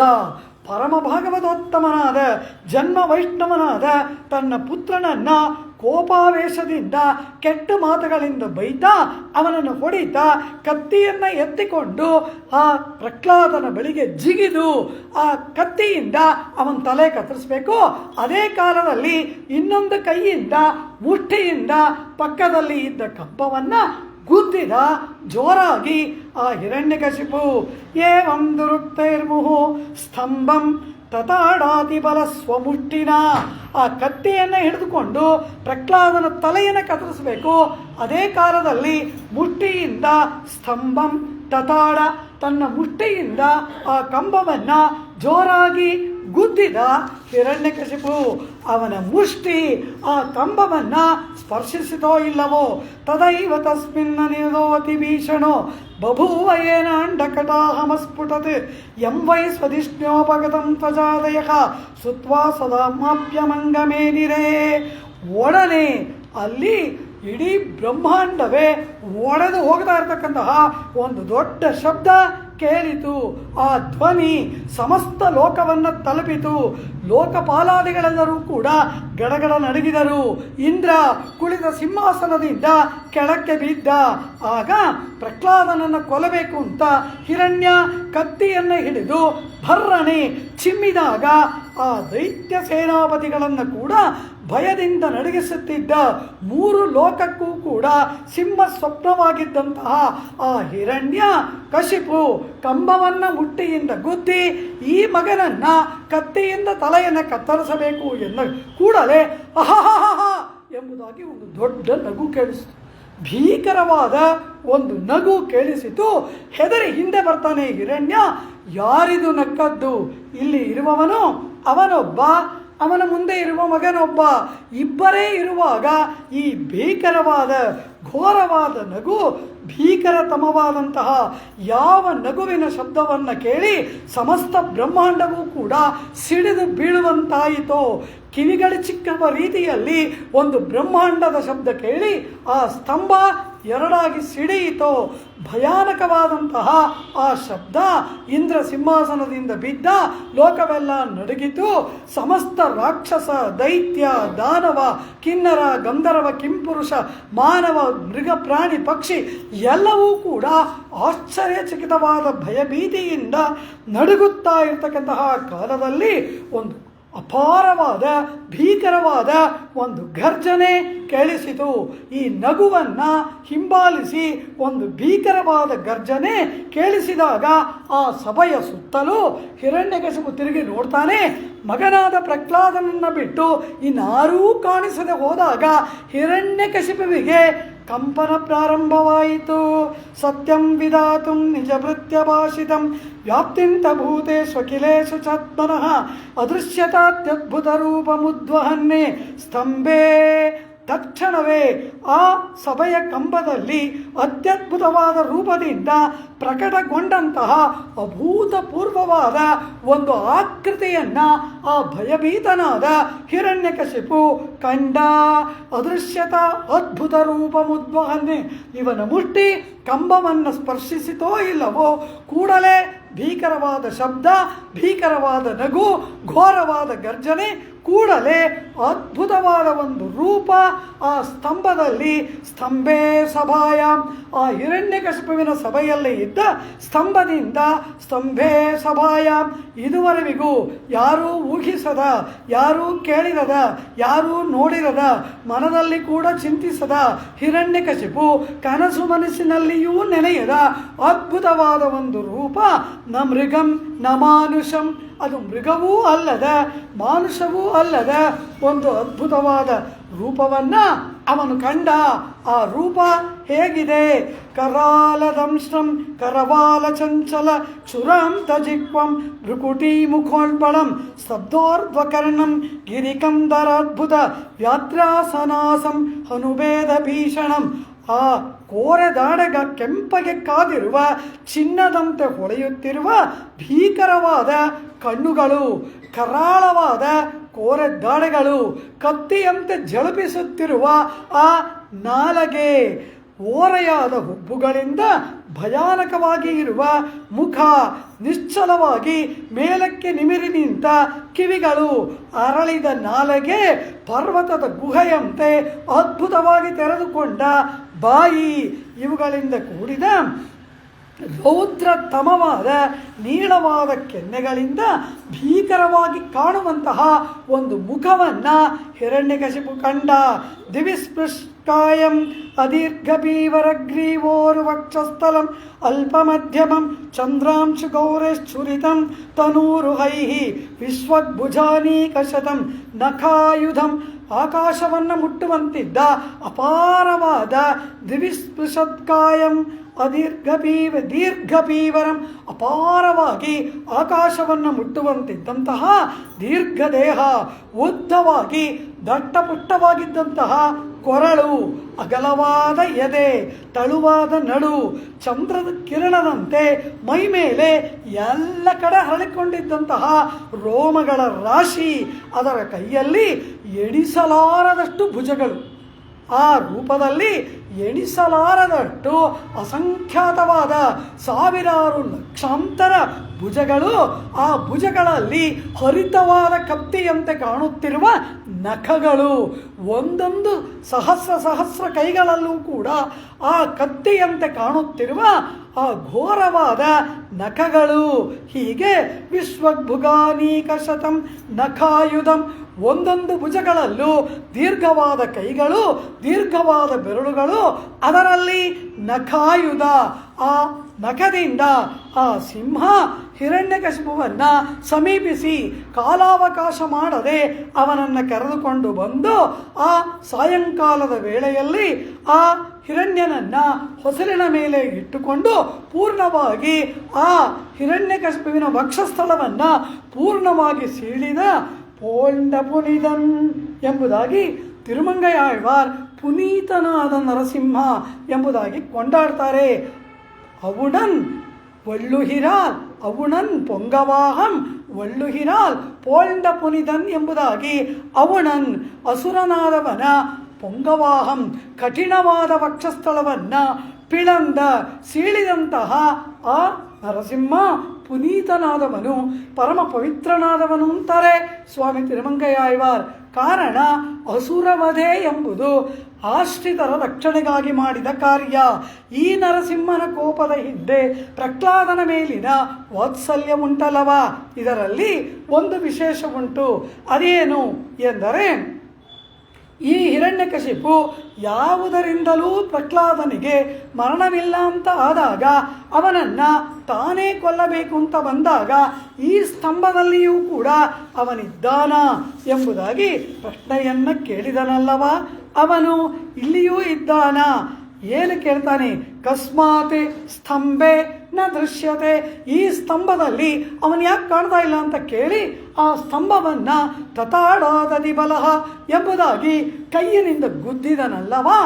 ಆ ಹಿರಣ್ಯಕಶಿಪುವಿಗೆ ಪ್ರಹ್ಲಾದ ಎಲ್ಲ ಕಡೆಯಲ್ಲಿ ಪರಮಾತ್ಮನಿದ್ದಾನೆ ಅಂತ ಹೇಳಿರುವಾಗ ಈ ಸ್ತಂಭದಲ್ಲೂ ಇದ್ದಾನ ಅಂತ ಕೇಳಿದ್ರೆ ಏನು ವಿಶೇಷ?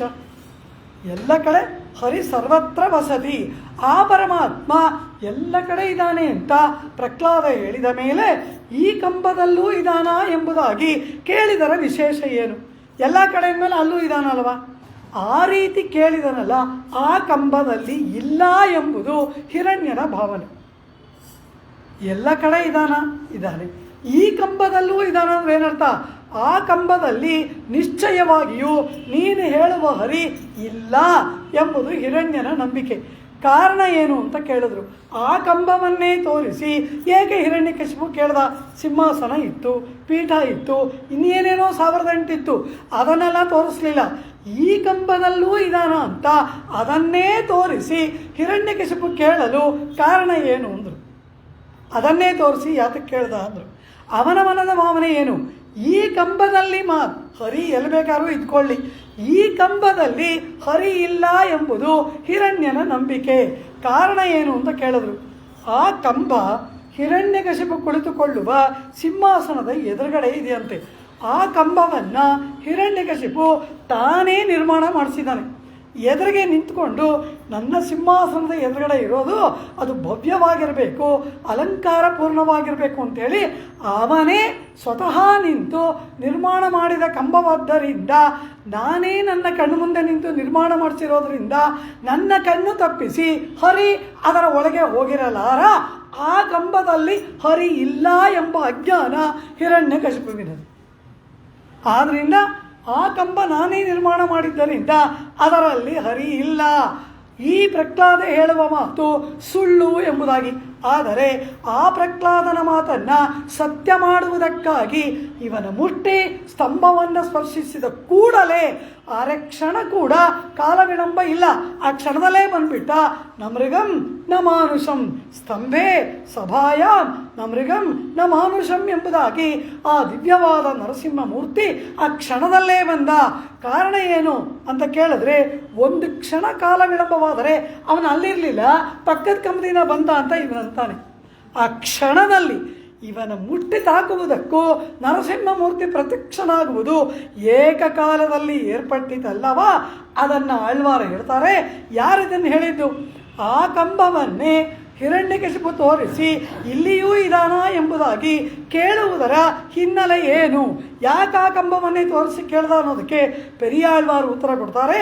ಅಳಂದಿಟ್ಟ ತೂಣೈ ಅವಂತಟ್ಟ ஆங்கே வளர்ந்திட்டு வாழுகிர்சிங்க உருவாய் உளந்தொட்டிரணியன் ஒன்மார் வகலம் பிளந்திட்ட கைகளால் சப்பாணி பெய்முலை உண்டானே சப்பாணி அளந்திட்ட தூணை அவன் தட்ட அவன் அளந்திட்ட ತೂಣೈ ಅವನ್ ತಟ್ಟ. ಅವನೇ ಅಳತೆ ಮಾಡಿ ಕಟ್ಟಿಸಿದ್ದಂತೆ. ಅಳಂದಿಟ್ಟ ತೂಣೈ ಅವನ್ ತಟ್ಟ, ಅವನ್ ಎರಡು ಕಡೆಗೂ. ಅವನ್ ಅಳಂದಿಟ್ಟ ತೂಣೈ ಅವನ್ ತಟ್ಟ, ಅವನೇ ಅಳತೆ ಮಾಡಿ ಅವನೇ ನಿರ್ಮಾಣ ಮಾಡಿದ ಕಂಬವನ್ನು ಅವನೇ ತಟ್ಟಲಾಗಿ ಆಂಗೆ ಒಳರ್ದಿಟ್ಟು ಅಲ್ಲಿಂದಾನೇ ಬಂದ. ಬೇರೆ ಕಡೆಯಿಂದ ಬರಲಿಲ್ಲ ನರಸಿಂಹ. ಆಂಗೆ ಒಳರ್ದಿಟ್ಟು ಅಲ್ಲಿಂದನೇ ಬಂದು ವಾಳುಹಿರ್ಸಿಂಗ ಉರುವಾಯ್ ಆ ಕ್ರೂರವಾದ ನಖಗಳನ್ನು ಉಳ್ಳವನಾಗಿ ಉಳಂದೊಟ್ಟಿರಣಿಯನ್ ಒಣ್ಮಾರ್ಮಗಲಂ ಆ ಅದ್ವಿತೀಯವಾಗಿ ಭಗವದ್ವೇಷ ತುಂಬಿಕೊಂಡಿದ್ದ ಆ ಹಿರಣ್ಯನ ಕಠಿಣವಾದ ವಕ್ಷಸ್ಥಳವನ್ನು ಪಿಳಂದಿಟ್ಟ ಕೈಗಳಾಲ್ ಯಾವ ಕೈಗಳಿಂದ ಸೀಳಿದೆಯೋ ಅದರಿಂದ ಚಪ್ಪಾಳೆ ತಟ್ಟು ಕೃಷ್ಣ ಎನ್ನುತ್ತಾಳೆ ಯಶೋದೆ.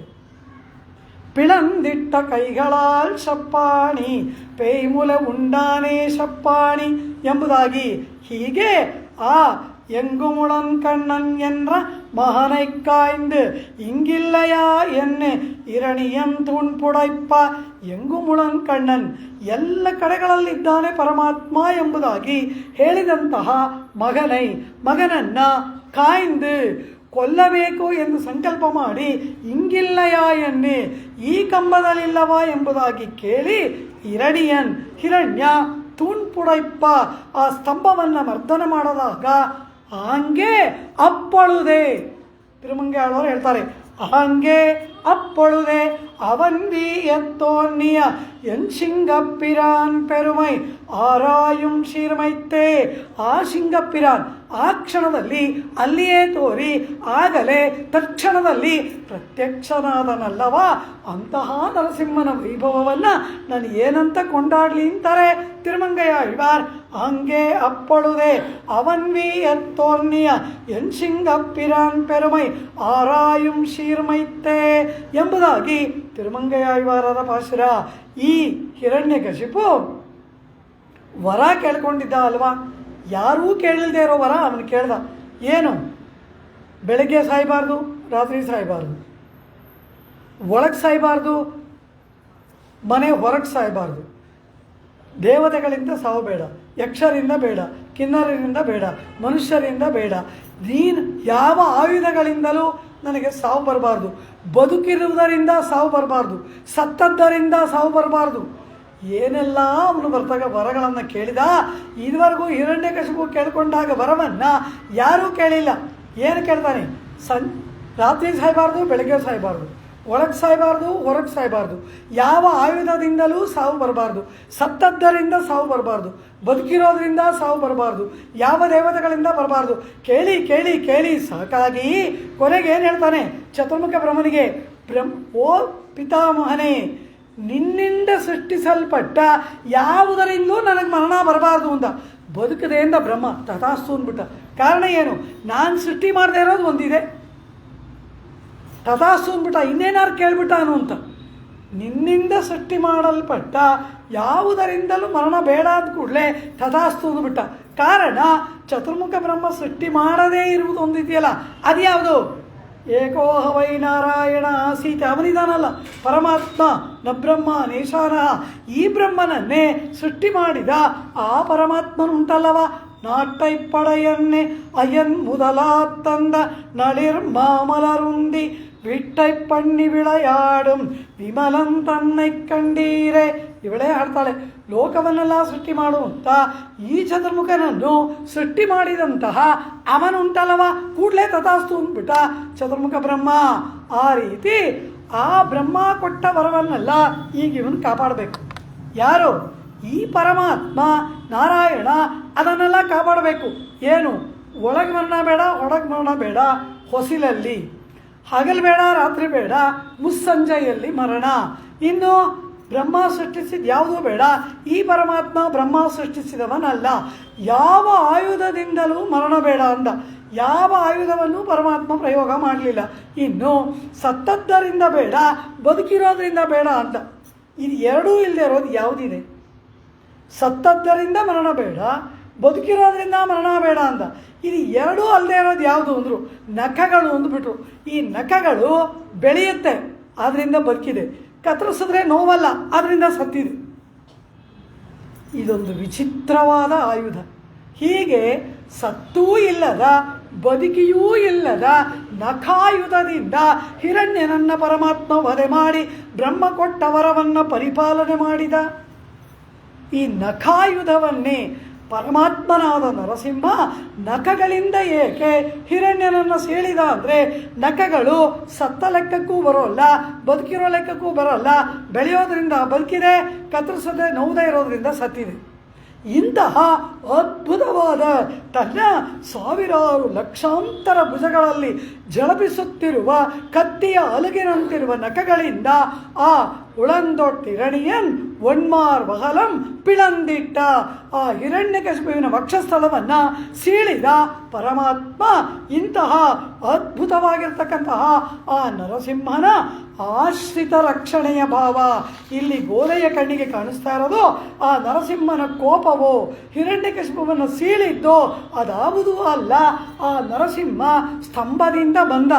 ಸ್ವಾಮಿ ವೇದಾಂತ ದೇಶಿಕರು ಒಂದೇ ಮಾತು ಹೇಳ್ಬಿಟ್ರು, ಈ ಪರಮಾತ್ಮ ಈ ಪ್ರಹ್ಲಾದನ ಮಾತನ್ನು ಸತ್ಯ ಮಾಡಬೇಕು ಎಂಬುದಕ್ಕಾಗಿ ಬ್ರಹ್ಮ ಕೊಟ್ಟ ವರವನ್ನು ಪರಿಪಾಲಿಸುವುದಕ್ಕಾಗಿ ಮನುಷ್ಯನಿಂದ ಮರಣ ಬೇಡ, ಮೃಗದಿಂದ ಬೇಡ ಅಂತ.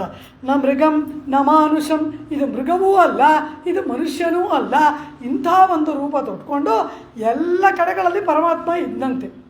ಈ ತಲೆ ಕೆಟ್ಟ ಹಿರಣ್ಯಕಶಿಪು ಎಲ್ಲಿ ತೋರಿಸಿ ಯಾವಾಗ ಕೇಳ್ತಾನೋ ಅಂತ ಎಲ್ಲ ಕಡೆ ನರಸಿಂಹನ ವೇಷ ಹಾಕ್ಕೊಂಡು ಪರಮಾತ್ಮ ನಿಂತುಬಿಟ್ಟಿದ್ದಂತೆ. ಈ ಕಂಬವನ್ನು ಅವನು ತಟ್ಟಿದ, ಅಲ್ಲಿಂದ ಬಂದ. ಆದ್ದರಿಂದ ಆ ಕಂಬ ಮಾತ್ರ ನರಸಿಂಹನನ್ನು ಪ್ರಸವಿಸಿತು.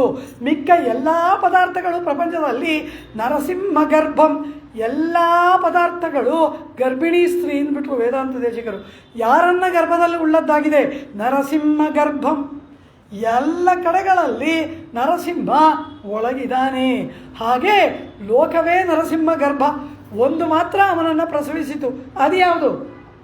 ಪರಮಾತ್ಮನಿಗೆ ಇದು ತಾಯಿ, ಇದು ದೇವಕಿ, ಕೌಸಲ್ಯೆ, ಯಶೋದೆ, ಎಲ್ಲರ ಸ್ಥಾನ ಈ ಕಂಬಕ್ಕೆ ಬಂದಿತಲ್ಲವ. ಆ ರೀತಿ ಆ ಪರಮಾತ್ಮ ನರಸಿಂಹ ಮಾತ್ರ ಆ ಕಂಬದಿಂದ ಹೊರಗೆ ಬಂದ.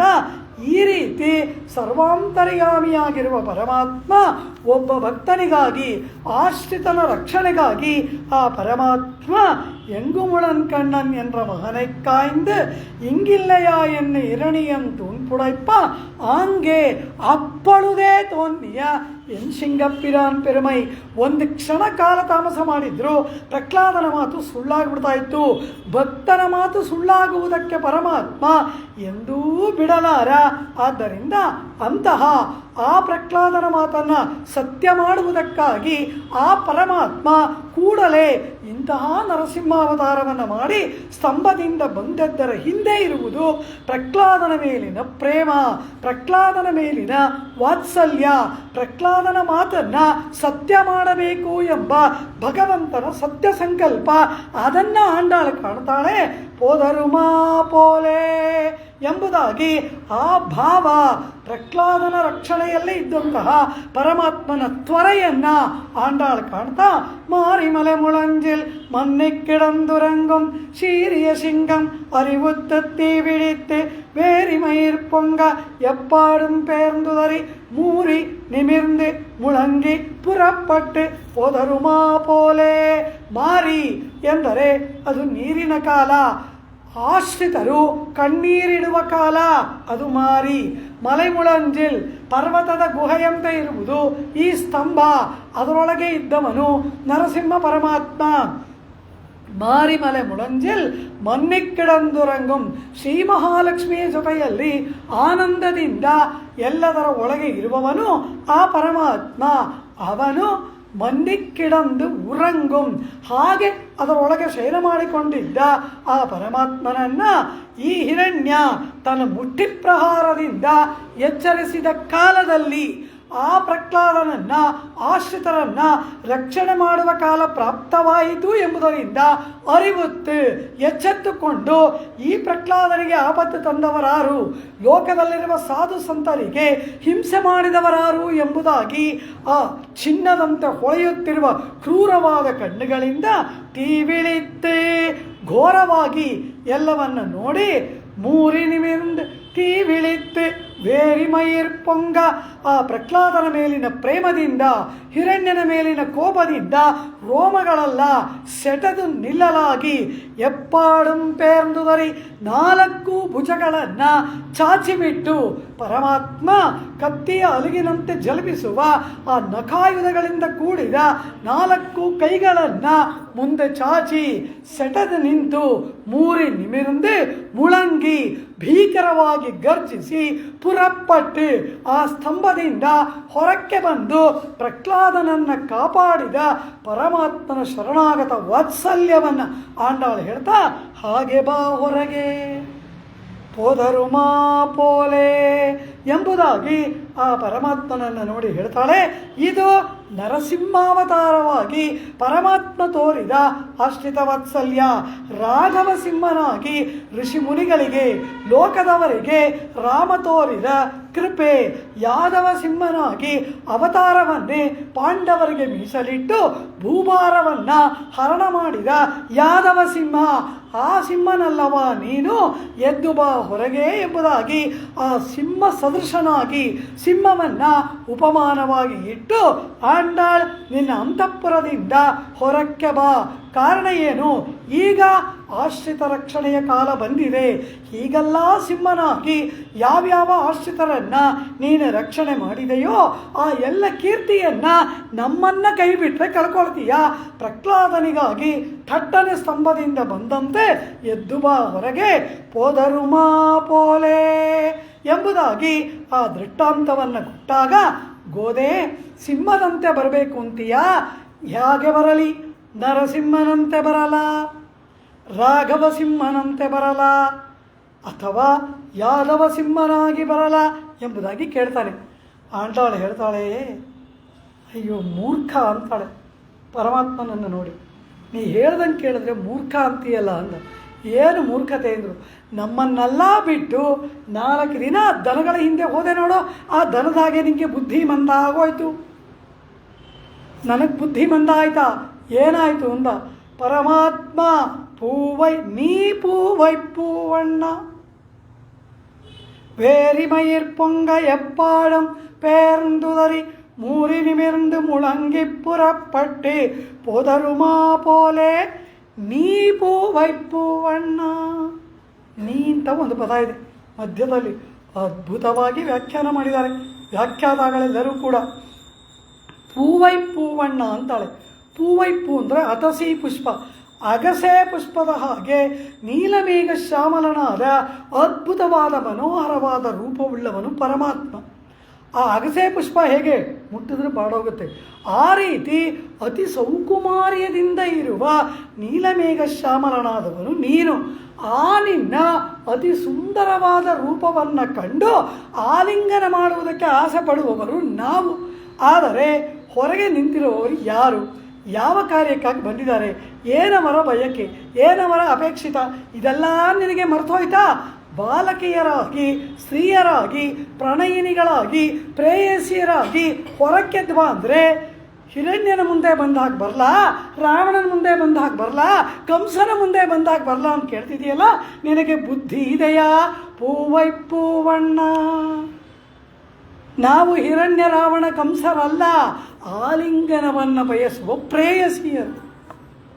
ಹೊರಕ್ಕೆದ್ದು ಬಾ ಅನ್ನೋಕ್ಕೆ ನಿನ್ನ ಶೌರ್ಯ ಪರಾಕ್ರಮಗಳಿಗೆ ಏನೋ ಒಂದು ಸಿಂಹವನ್ನು ಉಪಮಾನವಾಗಿ ಹೇಳಿದ ಮಾತ್ರಕ್ಕೆ ಹಿರಣ್ಯನ ಮುಂದೆ ಬಂದಾಗ ಬರಲಾ, ಕಂಸನ ಮುಂದೆ ಬಂದಾಗ ಬರಲಾ, ರಾವಣನ ಮುಂದೆ ಬಂದಾಗ ಬರಲಾ ಅಂತ ಕೇಳ್ತಿದೆಯಲ್ಲ, ನಾವ್ಯಾರು? ಪೂವೈ ಪೂವಣ್ಣ ಎಂಬುದಾಗಿ ಹೇಳ್ತಾಳೆ. ನೀ ಅಂತ ಒಂದು ಶಬ್ದ ಇದೆ. ಈ ನೀ ಅನ್ನೋ ಶಬ್ದಕ್ಕೆ ಏನು ಗೊತ್ತಾ ಅರ್ಥ?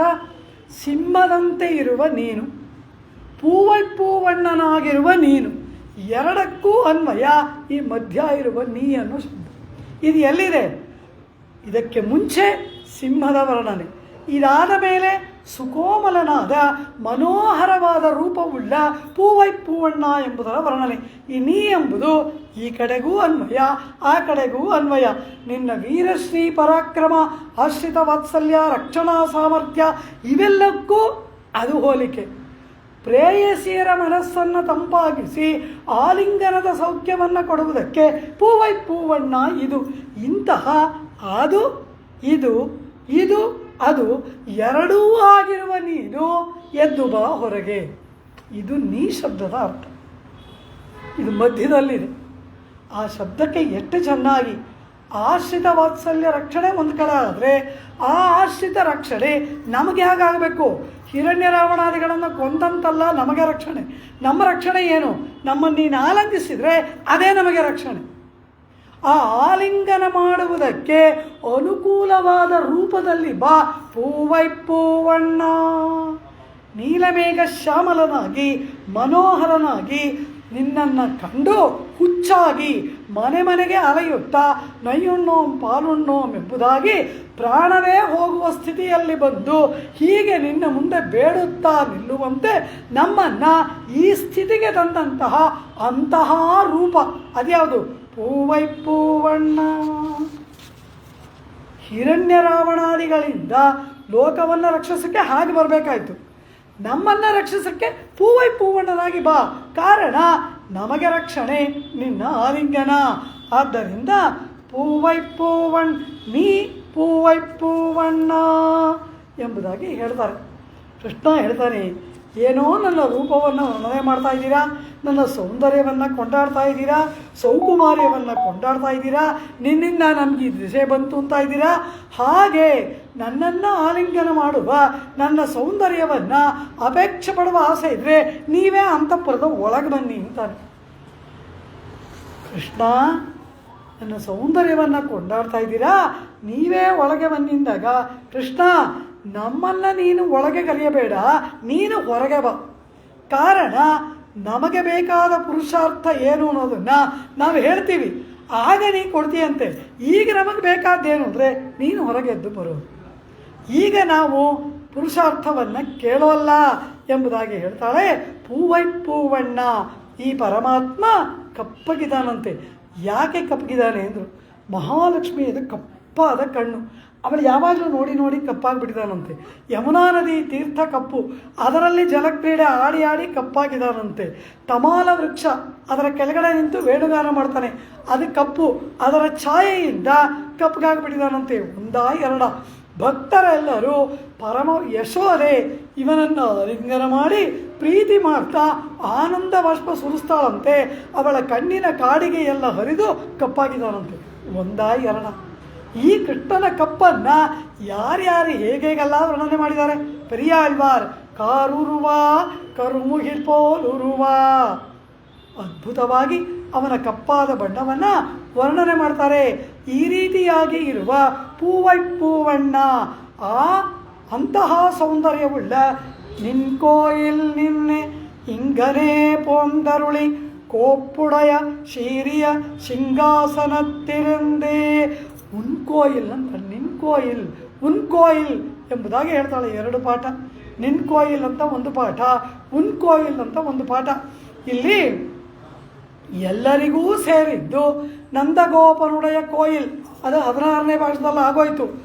ಉನ್ಕೋಯಿಲ್ ಅಂದರೆ ಇವನ ಅಂತಃಪುರ, ಇವನಿಗೆ ನೀಳೆಗಾಗಿಯೇ ಮೀಸಲಾದ ಅಂತಃಪುರ ಉನ್ಕೋಯಿಲ್ ಎಂಬುದಾಗಿ ಹೇಳ್ತಾಳೆ. ಆ ನಿನ್ನ ದಿವ್ಯಾಂತಃಪುರದಿಂದ ಅಂತಃಪುರದಲ್ಲಿ ಪತಿಪತ್ನಿಯರಿಗೆ ಸಮಾನ ಪ್ರಾಶಸ್ತ್ಯವಂತೆ. ಅವನು ದೊಡ್ಡವನು, ಇವಳು ಕನಿಷ್ಠ ಅದೆಲ್ಲ ಇಲ್ಲ. ಪತಿಪತ್ನಿಯರಿಗೆ ಸಮಾನವಾದ ಸ್ಥಾನ ಇರುವ ಸ್ಥಳ, ಶೇಷಿಗಳಿಬ್ಬರಿಗೂ ಪ್ರಾಧಾನ್ಯ ಇರುವ ಸ್ಥಳ, ಪ್ರಣವದಂತೆ ಅಂದ್ಬಿಟ್ರು. ಓಂಕಾರ ಇದೆ, ಓಂಕಾರದಲ್ಲಿ ಅಕಾರ ಉಕಾರ ಮಕಾರ ಇದೆ. ಅಕಾರ ಅಂದರೆ ಪರಮಾತ್ಮ, ಮಕಾರ ಅಂದರೆ ಜೀವಾತ್ಮ. ಪ್ರಣವದಲ್ಲಿ ಅಕಾರ ಮಕಾರಗಳಿಗೆ ಸಮಾನ ಸ್ಥಾನ. ಆ ರೀತಿ ಆ ಅಂತಃಪುರದಿಂದ ಹೊರಕ್ಕೆ ಬಾ ಎಂಬುದಾಗಿ ಆಂಡ ಹೇಳ್ತಾಳೆ. ನಮ್ಮ ಹೃದಯ ಕಮಲದಂತಿರುವುದು ಪರಮಾತ್ಮನ ಅಂತಃಪುರ. ಈ ಹೃದಯ ಕಮಲದಲ್ಲಿ ಆತ್ಮ ಪರಮಾತ್ಮ ಇಬ್ಬರೂ ಇದ್ದಾರಲ್ಲವ. ಆತ್ಮನೂ ಇದ್ದಾನೆ, ಪಕ್ಕದಲ್ಲಿ ಪರಮಾತ್ಮನೂ ಇದ್ದಾನೆ. ಪರಮಾತ್ಮನ ಅಂತರ್ಯಾಮಿತ್ವ ಹಲವು ವಿಧ. ಆತ್ಮನ ಒಳಗಿರುವ ಪರಮಾತ್ಮ ಬೇರೆ, ಶರೀರದ ಒಳಗೆ ಹೃದಯ ಪ್ರದೇಶದಲ್ಲಿ ಆತ್ಮ ಪರಮಾತ್ಮ ಇಬ್ಬರು ಕೂತಿದ್ದಾರೆ, ಅದು ಬೇರೆ. ಆ ಪರಮಾತ್ಮ ಅಲ್ಲಿ ಆತ್ಮ ಪರಮಾತ್ಮರಿಗೆ ಸಮಾನ ಪ್ರಾಶಸ್ತ್ಯ. ಹೃದಯ ಕಮಲದಂತೆ ಪ್ರಣವದಂತೆ ಇರ್ತಕ್ಕಂತಹ ಆ ನಿನ್ನ ಅಂತಃಪುರದಿಂದ ಇಬ್ಬರಿಗೂ ಸಮಾನವಾದ ಆ ಅಂತಃಪುರದಿಂದ ನೀನು ಹೊರಕ್ಕೆ ಬಾ ಪರಮಾತ್ಮ ಎಂಬುದಾಗಿ ಕರೀತಾಳೆ. ಬಂದು ಏನು ಮಾಡಬೇಕು? ಉನ್ಕೋಯಿಲ್ ನಿನ್ರೆ ಇಂಗನೇ ಪೊಂದರುಳಿ. ಇಂಗನೇ ನಮ್ಮ ಕಣ್ಣ ಮುಂದೆ, ನೀನು ಇನ್ಯಾವುದೋ ಬಾಗಿಲಿಂದ ಹೋಗಿ ಸಿಂಹಾಸನದಲ್ಲಿ ಕೂತ್ಕೋಬಾರ್ದು, ನಮ್ಮ ಕಣ್ಣು ಮುಂದೆ ನಡೆದು ಬರಬೇಕು. ಇಂಗನೇ ಪೊಂದರುಳಿ, ನಮ್ಮ ಕಣ್ಣ ಮುಂದೆ ಒಂದೊಂದು ಪದಕ್ಕೂ ಅರ್ಥಗಳು. ಇಂಗನೇ ಅವನ ಅಂತಃಪುರಕ್ಕೆ 100 ಬಾಗಿಲಿರ್ಬೋದು. ನಾ ಆ ಬಾಗಿಲಿನ ಸಿಂಹಾಸನಕ್ಕೆ ಬರ್ತೀನಿ ಅಂದರೆ ಅದೆಲ್ಲ ಇಲ್ಲ. ನಮ್ಮ ಕಣ್ಣ ಮುಂದೆ ನೀನು ನಡೆದು ಬರಬೇಕು. ಇಂಗನೇ ಪೋಂದರುಳಿ ದಯಮಾಡಿಸಿ ಕೋಪ್ಪುಡೆಯ ಮಹಿಮಾನ್ವಿತವಾದ ಶೀರಿಯ ಶ್ರೇಷ್ಠವಾದ ಸಿಂಹಾಸನದಲ್ಲಿ ಇருந்து ಕುಳಿತುಕೊಂಡು ಆಸೀನನಾಗಿ ಯಾಂ ಬಂದ ಕಾರ್ಯಂ ನಾವು ಬಂದ ಕಾರ್ಯವನ್ನು ಆರಾಯ್ದು ವಿಚಾರಣೆ ಮಾಡಿ ಅರುಳ್ ಕೃಪೆ ಮಾಡಬೇಕು. ಯಾಂ ಬಂದ ಕಾರ್ಯಂ ಅಂತಾಳೆ. ಇವಳು ಬಂದ ಕಾರ್ಯ ಏನು ಅನ್ನೋದನ್ನು ಎಲ್ಲಿ ಹೇಳ್ತಾಳೆ? ಸಿದ್ಧಂ ಶಿರಹಾರಿಯಲ್ಲಿ ಹೇಳ್ತಾಳೆ. ಅದುವರೆಗೂ ಹೇಳಲ್ಲ. ಯಾಂ ಬಂದ ಕಾರ್ಯ ಆರಾಯಿಂದಳಲ್ಲವ, ನಾವು ಬಂದ ಕಾರ್ಯವನ್ನು ವಿಚಾರಿಸಿ ವಿಮರ್ಶೆ ಮಾಡಿ ಇಂದ್ಲು. ಇವರು ಬಂದ ಕಾರ್ಯ ಏನು ಅನ್ನೋದನ್ನು 29ನೇ ಪಾಶರದಲ್ಲಿ ಹೇಳ್ತಾಳೆ. ಅದುವರೆಗೂ ಕಾಲ ಪ್ರತೀಕ್ಷೆ. ಕಾರಣ ಏನು? ಇವರು ಬರಬೇಕು, ಇವರನ್ನು ಕೃಷ್ಣ ಅಂಗೀಕಾರ ಮಾಡಬೇಕು, ಇವರು ಶರಣಾಗತಿಯನ್ನು ಮಾಡಬೇಕು. ನಪ್ಪಿನ ಪಿರಾಟಿಯ ಮೂಲಕ ಪರಮಾತ್ಮನಲ್ಲಿ ಶರಣಾಗತಿಯನ್ನು ಮಾಡಿ ಪರಮಾತ್ಮ ಅಭಯವನ್ನು ಕೊಟ್ಟು ಅನಂತರ ಇವರಿಗೆ ಬೇಕಾದ ಪುರುಷಾರ್ಥ ದೊರಕಬೇಕು.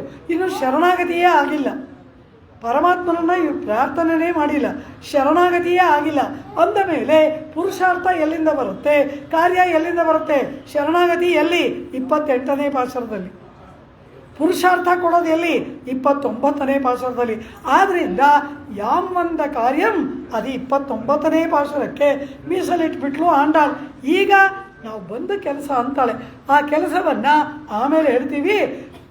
ಬಂದು ಸಿಂಹಾಸನದಲ್ಲಿ ಕುಳಿತುಕೊಳ್ಳುವ ಕೃಪೆ ಮಾಡು.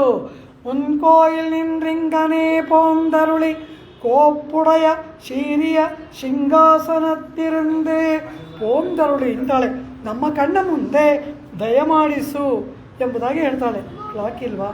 ನಮ್ಮ ಕಣ್ಣ ಮುಂದೆ ದಯಮಾಡಿಸು ಎಂಬುದಾಗಿ ಹೇಳ್ತಾಳೆ. ಕಾರಣ ಆ ನಡಿಗೆಯ ಸೌಂದರ್ಯ ಅಷ್ಟೊಂದು ಅದ್ಭುತವಾಗಿದೆ. ಪರಮಾತ್ಮನ ನಡಿಗೆಯನ್ನು ಕಾಣಬೇಕಂತೆ. ಹುಟ್ಟಿದಾಗಲಿನಿಂದ ಆ ರಾಮನ ಸೌಂದರ್ಯವನ್ನು, ನಡಿಗೆಯ ಸೌಂದರ್ಯವನ್ನು ಕಂಡವನು ದಶರಥ ಚಕ್ರವರ್ತಿ. ಆದರೆ ಅವನೇನು ಮಾಡ್ತಾನೆ? ದೊಡ್ಡ ಸಿಂಹಾಸನದಲ್ಲಿ ಕುಳಿತಿದ್ದಾನೆ. ರಾಮನಿಗೆ ಹೇಳಿ ಕಳಿಸ್ತಾನೆ, ನಿನಗೆ ಪಟ್ಟಾಭಿಷೇಕ ಅಂತ ರಾಮನಿಗೆ ಹೇಳಬೇಕು. ಸುಮಂತ್ರ ಹೋಗಿ ಕರ್ಕೊಂಡು ಬರ್ತಾನೆ ಶ್ರೀರಾಮನನ್ನು. ಹಾಗೆ ರಾಮ ಬರುವಾಗ ದೂರದಲ್ಲಿ ರಥವನ್ನು ನಿಲ್ಲಿಸಿ ರಾಮ ಪಾದಕೆಗಳನ್ನು ಅಲ್ಲಿಯೇ ಬಿಟ್ಟು ಬರಿಗಾಲಿನಲ್ಲಿ ನಡೆದು ಬರ್ತಾನೆ. ಹಿರಿಯರನ್ನು, ಪರಮಾತ್ಮನನ್ನು ಕಾಣುವಾಗೆಲ್ಲ ಹೇಗೆ ಬರಬೇಕು ರಾಮ ತೋರಿಸ್ತಾನೆ. ಎಲ್ಲೆಲ್ಲಿ ಹೇಗೆ ನಡ್ಕೋಬೇಕು ಅನ್ನೋದನ್ನು ನಾವು ಅದನ್ನು ಮೊದಲು ಕಲಿಬೇಕು. ಎಲ್ಲೆಲ್ಲಿ ಯಾವ್ಯಾವ ರೀತಿ ನಡ್ಕೋಬೇಕು, ಹೇಗೆ ಕೂತ್ಕೋಬೇಕು, ಎಲ್ಲಿ ನಿಂತ್ಕೋಬೇಕು, ಎಲ್ಲಿ ಏನು ಮಾಡಬೇಕು ಎಲ್ಲವನ್ನ ರಾಮ ತೋರಿಸಿದ್ದಾನೆ. ಬರಿಗಾಲಲ್ಲಿ ನಡೆದು ಬರ್ತಾನೆ. ಸಿಂಹಾಸನದಲ್ಲಿ ಕುಳಿತವನು ದಶರಥ ರಾಮ ಬರುವುದನ್ನು ನೋಡ್ತಾನೆ. ಏನು ಚೆನ್ನಾಗಿದ್ದಾನೆ, ಏನು ಚೆನ್ನಾಗಿದ್ದಾನೆ. ಚಂದ್ರಕಾಂತಾನನಂ ರಾಮಂ ಅತೀವ ಪ್ರಿಯದರ್ಶನಂ ರೂಪೌದಾರ್ಯ ಗುಣೈ ಪುಂಸಾಂ ದೃಷ್ಟಿಚಿತ್ತಾಪಹಾರಿಣಂ. ಅವನ ಸೌಂದರ್ಯ ಗುಣದಿಂದಲೂ, ರೂಪಗುಣದಿಂದಲೂ, ಆತ್ಮಗುಣದಿಂದಲೂ ಪುರುಷರ ಮನಸ್ಸನ್ನೇ ಅಪಹಾರ ಮಾಡುವವನು ನನ್ನ ರಾಮ ಅಂತಾನೆ ದಶರಥ. ಹಾಗೆ ಬರುವಾಗ ರಾಮನ ಮುಂಭಾಗದ ಸೌಂದರ್ಯವನ್ನು ನೋಡ್ತಾನಂತೆ. ಬಂದ ರಾಮ ತಂದೆಗೆ ಪಾದಾಭಿವಂದನವನ್ನು ಮಾಡಿ ನಮಸ್ಕಾರವನ್ನು ಮಾಡಿ ಅನಂತರ ಸ್ವಲ್ಪ ದೂರ ಹಾಗೆ ಬಂದು ಹಿಂತಿರುಗಿ ಅವನಿಗೆ ಇರುವ ಆಸನದಲ್ಲಿ ಕೂತ್ಕೋಬೇಕು. ಆಗ ಹಿಂಭಾಗವನ್ನು ನೋಡ್ತಾನಂತೆ. ಮುನ್ನಿಲುಂ ಪಿನ್ನಳಗಿಯ ಪೆರುಮಾಳ್. ಹಿಂಭಾಗ ಇನ್ನೂ ಅದ್ಭುತವಾಗಿದೆಯಂತೆ. ಏನು ಚೆನ್ನಾಗಿದ್ದಾನೆ ಅಂತ ಅದನ್ನು ನೋಡುವಾಗ ತಿರ್ಗಾ ರಾಮನ ಮುಖ ನೋಡಬೇಕು ಅನ್ಸುತ್ತಂತೆ. ದಶರಥ ಏನು ಮಾಡ್ತಾನೆ? ರಾಮ ಬಾ ಅಂತ ಕರಿತಾನಂತೆ. ಹಾಗೆ ರಾಮ ಬರ್ತಾನೆ, ಮುಂಭಾಗವನ್ನು ನೋಡ್ತಾನೆ. ರಾಮ ಹೋಗು ಅಂತಾನಂತೆ, ಹಿಂಭಾಗವನ್ನು ನೋಡ್ತಾನೆ. ಹೀಗೆ ರಾಮ ಹೋಗು, ರಾಮ ಬಾ, ಹೋಗು ಬಾ ಎಂಬುದಾಗಿ ಹುಚ್ಚನಂತೆ ದಶರಥ ವರ್ತಿಸ್ತಾನಂತೆ. ತಾನು ಹುಟ್ಟಿದಾಗಲಿನಿಂದ ನೋಡಿದ ರಾಮ ಸೌಂದರ್ಯ. ಯಾರಿದನ್ನು ಹೇಳಿದ್ರು? ವಾ ಪೋಹು ವಾ ಒಂದು ಕಾಲ್ ಕಂಡು ಪೋ ಎಂಬುದಾಗಿ ಕುಲಶೇಖರ ಆಳ್ವಾರ್ ದಶರಥ ಭಾವನೆಯಲ್ಲಿ ಅನುಭವಿಸುವ ಅದ್ಭುತವಾದ ಪಾಶುರ. ವಾ ಬಾ ಹೋಗು, ಬಾ ಹೋಗು ಎಂಬುದಾಗಿ ಹುಚ್ಚನಂತೆ ದಶರಥ ರಾಮನ ನಡಿಗೆಯ ಸೌಂದರ್ಯವನ್ನು ಅನುಭವಿಸ್ತಾನಂತೆ. ಕಾಡಿಗೆ ಹೊರಡುವಾಗ ಸುಮಿತ್ರೆ ಲಕ್ಷ್ಮಣನನ್ನು ನೋಡಿ ಹೇಳ್ತಾಳಂತೆ, ಮಗು ಜಾಗ್ರತೆ ಎಂಬುದಾಗಿ ಹೇಳ್ತಾಳಂತೆ. ಸೃಷ್ಟಸ್ತ್ವಂ ವನವಾಸಾಯ ಸ್ವನುರಕ್ತ ಸುಹೃಜ್ಜನೆ ರಾಮೇ ಪ್ರಮಾದಂ ಆಕರ್ಷಿ ಪುತ್ರ ಭ್ರಾತರಿ ಗಚ್ಚತಿ. ಮಗು, ನೀನು ಹುಟ್ಟಿರೋದೇ ವನವಾಸ ಮಾಡೋಕ್ಕೆ, ಸ್ವಜನರಲ್ಲಿ ಪ್ರೇಮವನ್ನು ಉಳ್ಳವನು, ಕಾಡಿಗೆ ಹೋಗ್ಬಿಟ್ವಾ, ರಾಮನಲ್ಲಿ ಪ್ರಮಾದವನ್ನು ಮಾಡಬೇಡ ಅಂತಾಳೆ. ಏನು ಪ್ರಮಾದ? ಪುತ್ರ ಭ್ರಾತರಿ ಗಚ್ಚತಿ, ಹೋಗುತ್ತಾ ಇರುವ ರಾಮನಲ್ಲಿ ನಡೆಯುತ್ತಾ ಇರುವ ರಾಮ. ಒಟ್ಟಿನ ಅರ್ಥ ಏನು? ಕಾಡಿಗೆ ಹೋಗುವಾಗ ರಾಮನನ್ನು ಜಾಗರೂಕರಾಗಿ ನೋಡ್ಕೊಂತ. ಆದರೆ ಆ ಪದಗಳು ಹೇಗಿದೆ? ಪುತ್ರ ಭ್ರಾತರಿ ಗಚ್ಚತಿ, ಆ ಅಣ್ಣನಾಗಿ ಇರ್ತಕ್ಕಂತಹ ಆ ರಾಮನಾದವನು ನಡೆಯುವಾಗ ನೀನವನಲ್ಲಿ ಪ್ರಮಾದವನ್ನು ಮಾಡಬೇಡ ಅಂತಾಳೆ ಸುಮಿತ್ರೆ. ಕಾರಣ ಏನು? ಅಗ್ರತಪ್ರಯೌ ರಾಮ ಸೀತಾ ಮಧ್ಯೆ ಸುಮಧ್ಯಮ ಪೃಷ್ಠತಸ್ತು ಧನುಷ್ಪಾಣಿ ಲಕ್ಷ್ಮಣೋ ಅನುಜಗಾಮ ಎಂಬ ಹಾಗೆ ರಾಮ ಮುಂದೆ ಹೋಗ್ತಾ ಇರ್ತಾನೆ, ಮಧ್ಯ ಸೀತೆ, ಹಿಂದೆ ಲಕ್ಷ್ಮಣ ಹೋಗ್ತಾ ಇರ್ತಾನೆ. ಹಾಗೆ ಹೋಗುವಾಗ ಆ ರಾಮ ಹೋಗುತ್ತಾ ಇರುವ ರಾಮನನ್ನು ನೋಡಬೇಡ. ನೋಡಿದ್ರೆ ಅವನ ಸೌಂದರ್ಯದಲ್ಲಿ ಮೈ ಮರೆತು ಬಿಡ್ತೀಯ. ಆಗ ಯಾವುದಾದ್ರೂ ಕಾಡು ಮೃಗಗಳ ಮೇಲೆ ಬೀಳಬಹುದು, ಯಾರಾದರೂ ರಾಕ್ಷಸರ ಮೇಲೆ ಬೀಳಬಹುದು. ರಾಮನ ರಕ್ಷಣೆಯಲ್ಲಿ, ರಾಮ ಸೌಂದರ್ಯದಲ್ಲಿ ಮುಳುಗಿ ರಾಮ ರಕ್ಷಣೆಯಲ್ಲಿ ಪ್ರಮಾದವನ್ನು ಮಾಡಬೇಡ ಅಂತ ಲಕ್ಷ್ಮಣಂಗೆ ಹೇಳ್ತಾಳೆ ಸುಮಿತ್ರೆ. ದಿನ ನೋಡ್ತಾ ಇರೋನು ಲಕ್ಷ್ಮಣ, ಅಪರೂಪಕ್ಕೆ ದಿನ ನೋಡುವವರ ಪಾಡೇ ಇದಾದರೆ ಅಪರೂಪಕ್ಕೆ ಪರಮಾತ್ಮನ ಸೌಂದರ್ಯವನ್ನು, ನಡಿಗೆಯನ್ನು ನೋಡುವವರ ಪಾಡೇನು? ಚತುರ್ಗತಿಯುಕ್ತವಾದದ್ದು ಪರಮಾತ್ಮನ ನಡಿಗೆ. ವೃಷಭದ ಟಿವಿ, ಮತ್ತಗಜದ ಗಾಂಭೀರ್ಯ, ಹುಲಿಯ ಗಮನ, ಸಿಂಹದ ಪರಾಭಿಭವನ, ಇದು 4 ಉಳ್ಳದ್ದು ಪರಮಾತ್ಮನ ಅದ್ಭುತವಾದ ನಡಿಗೆ. ಚತುರ್ಗತಿಯುಕ್ತನಾಗಿ ಪರಮಾತ್ಮ ನಡೀತಾನೆ. ಶ್ರೀರಂಗದಲ್ಲಿ ಇವತ್ತಿಗೂ ಉತ್ಸವ ಆಗುತ್ತೆ. ಹಳೆಯ ಮಣವಾಳನಿಗೆ 4 ವಿಧವಾದ ನಡಿಗೆ ಉತ್ಸವದಲ್ಲಿ ತೋರಿಸ್ತಾರೆ. ನಡೆಯೊಳಗೆ ಪರಮಾತ್ಮನ 4 ವಿಧವಾದ ನಡಿಗೆಯನ್ನು ನೋಡಬೇಕು ಅಂದರೆ ಶ್ರೀರಂಗಕ್ಕೆ ಹೋಗಿ ಅಲ್ಲಿರುವ ನಂಬೆರಮಾಳ್ ಉತ್ಸವದಲ್ಲಿ ಹೊರಗೆ ಬರುವಾಗ ಅಲ್ಲಿ ಶೇರಪಾಂಡ್ಯನಿಂದ ಹೊರಗಡೆ ವಿಜಯ ಮಾಡಿಸುವಾಗ ಹಾಗೆ ಹೀಗೆ ತಿರುಗಿಸ್ತಾರೆ. ಸಿಂಹ ಆ ಕಡೆ ಈ ಕಡೆ ನೋಡೋ ಹಾಗೆ, ಅದು ಸಿಂಹಗತಿ. ಅನಂತರ ನಿಧಾನಕ್ಕೆ ಬರ್ತಾರೆ, ಬಂದು ಹೀಗೆ ಹೀಗೆ ಮಾಡಿ ಹಿಂಗೆ ಮಾಡ್ತಾರೆ, ಹುಲಿಯ ನಡಿಗೆ ಅದು. ಆಮೇಲೆ ಎತ್ತರಕ್ಕೆ ನಿಲ್ಲಿಸಿ ಹೀಗೆ ಬರ್ತಾರೆ, ಆನೆಯ ಗಮನ. ಕೊನೆಗೆ ಯಾವುದು? ವೃಷಭದ ಗತಿ. 1, 2, 3, 4 ಹೆಜ್ಜೆ ಹಾಕ್ತಾರೆ. ಅಲ್ಲಿಂದ ಹೊರಗೆ ಬರೋಟೋದಕ್ಕೆ 4 ವಿಧವಾದ ನಡಿಗೆಯನ್ನು ಪರಮಾತ್ಮ ತೋರಿಸ್ಬಿಡ್ತಾನೆ. ಶ್ರೀರಂಗದಲ್ಲಿ ಉತ್ಸವ ನೋಡಬೇಕು. ಚತುರ್ಗತಿಯುಕ್ತವಾದ ನಡಿಗೆಯನ್ನು ಉಳ್ಳವನು ಪರಮಾತ್ಮ. ಆ ರೀತಿ ಇಂಗನೇ ಪೊಂದರುಳಿ 4 ವಿಧವಾದಂತಹ ಚತುರ್ಗತಿಯುಕ್ತವಾದ ನಡಿಗೆಯನ್ನು ಲಕ್ಷ್ಮಣ ದಶರಥರ ಪಾಡೇ ಹೀಗೆ ಅಂದರೆ ಇವನ ಪ್ರಿಯತಮೆಯರ ಪಾಡೇನು? ಇಂಗನೇ ಪೊಂದರುಳಿ, ಅದನ್ನು ನಮಗೆ ತೋರು ಅಂತ ಹೇಳಿಬಿಟ್ಟು ಹಾಗೆ ಬಂದು ನಮ್ಮ ಕಣ್ಣಿನ ದಾಹ ತೀರುವಂತೆ ಆ ನಿನ್ನ ಅಂತಃಪುರದಿಂದ ನಡೆದು ಬಂದು ಕೋಪ್ಪುಡೆಯ ಶೀರಿಯ ಸಿಂಹಾಸನಂ ಅಲ್ಲಿ ಬಂದು ಕೂತ್ಕೋ. ನಾವು ಯಾಕೆ ಬಂದಿದ್ದೀವಿ ಅನ್ನೋದು ಹೇಳ್ತೀವಿ, ಅಂತಃಪುರದಲ್ಲೆಲ್ಲ ಹೇಳಲ್ಲ. ಕಾರಣ ಏನು? ನೀನು ಮಹಾ ಸುಳ್ಳ, ಮಹಾ ಕಳ್ಳ. ಅಂತಃಪುರದಲ್ಲಿ ನಿನ್ನ ರೂಪದಿಂದ ನಮ್ಮ ಮೈ ಮರೆಸಿಬಿಟ್ಟು ಸುಳ್ಳೇ ಹೇಳ್ತೀಯ, ಆಮೇಲೆ ಅದು ಏನೂ ನಡೆಸಲ್ಲ. ಆದ್ದರಿಂದ ಸಿಂಹಾಸನದಲ್ಲಿ ಕುಳಿತುಕೋ. ಮಹಾ ಸುಳ್ಳನಾದಂತಹ ನಿನ್ನ ಬಾಯಲ್ಲಿ ಕೂಡ ಸತ್ಯವನ್ನೇ ನುಡಿಸುವ ಸಿಂಹಾಸನ. ಅಲ್ಲಿ ಕೂತ್ಕೊಂಡು ಸುಳ್ಳು ಹೇಳೋಕ್ಕಾಗಲ್ಲ, ಅದು ಧರ್ಮಪೀಠ.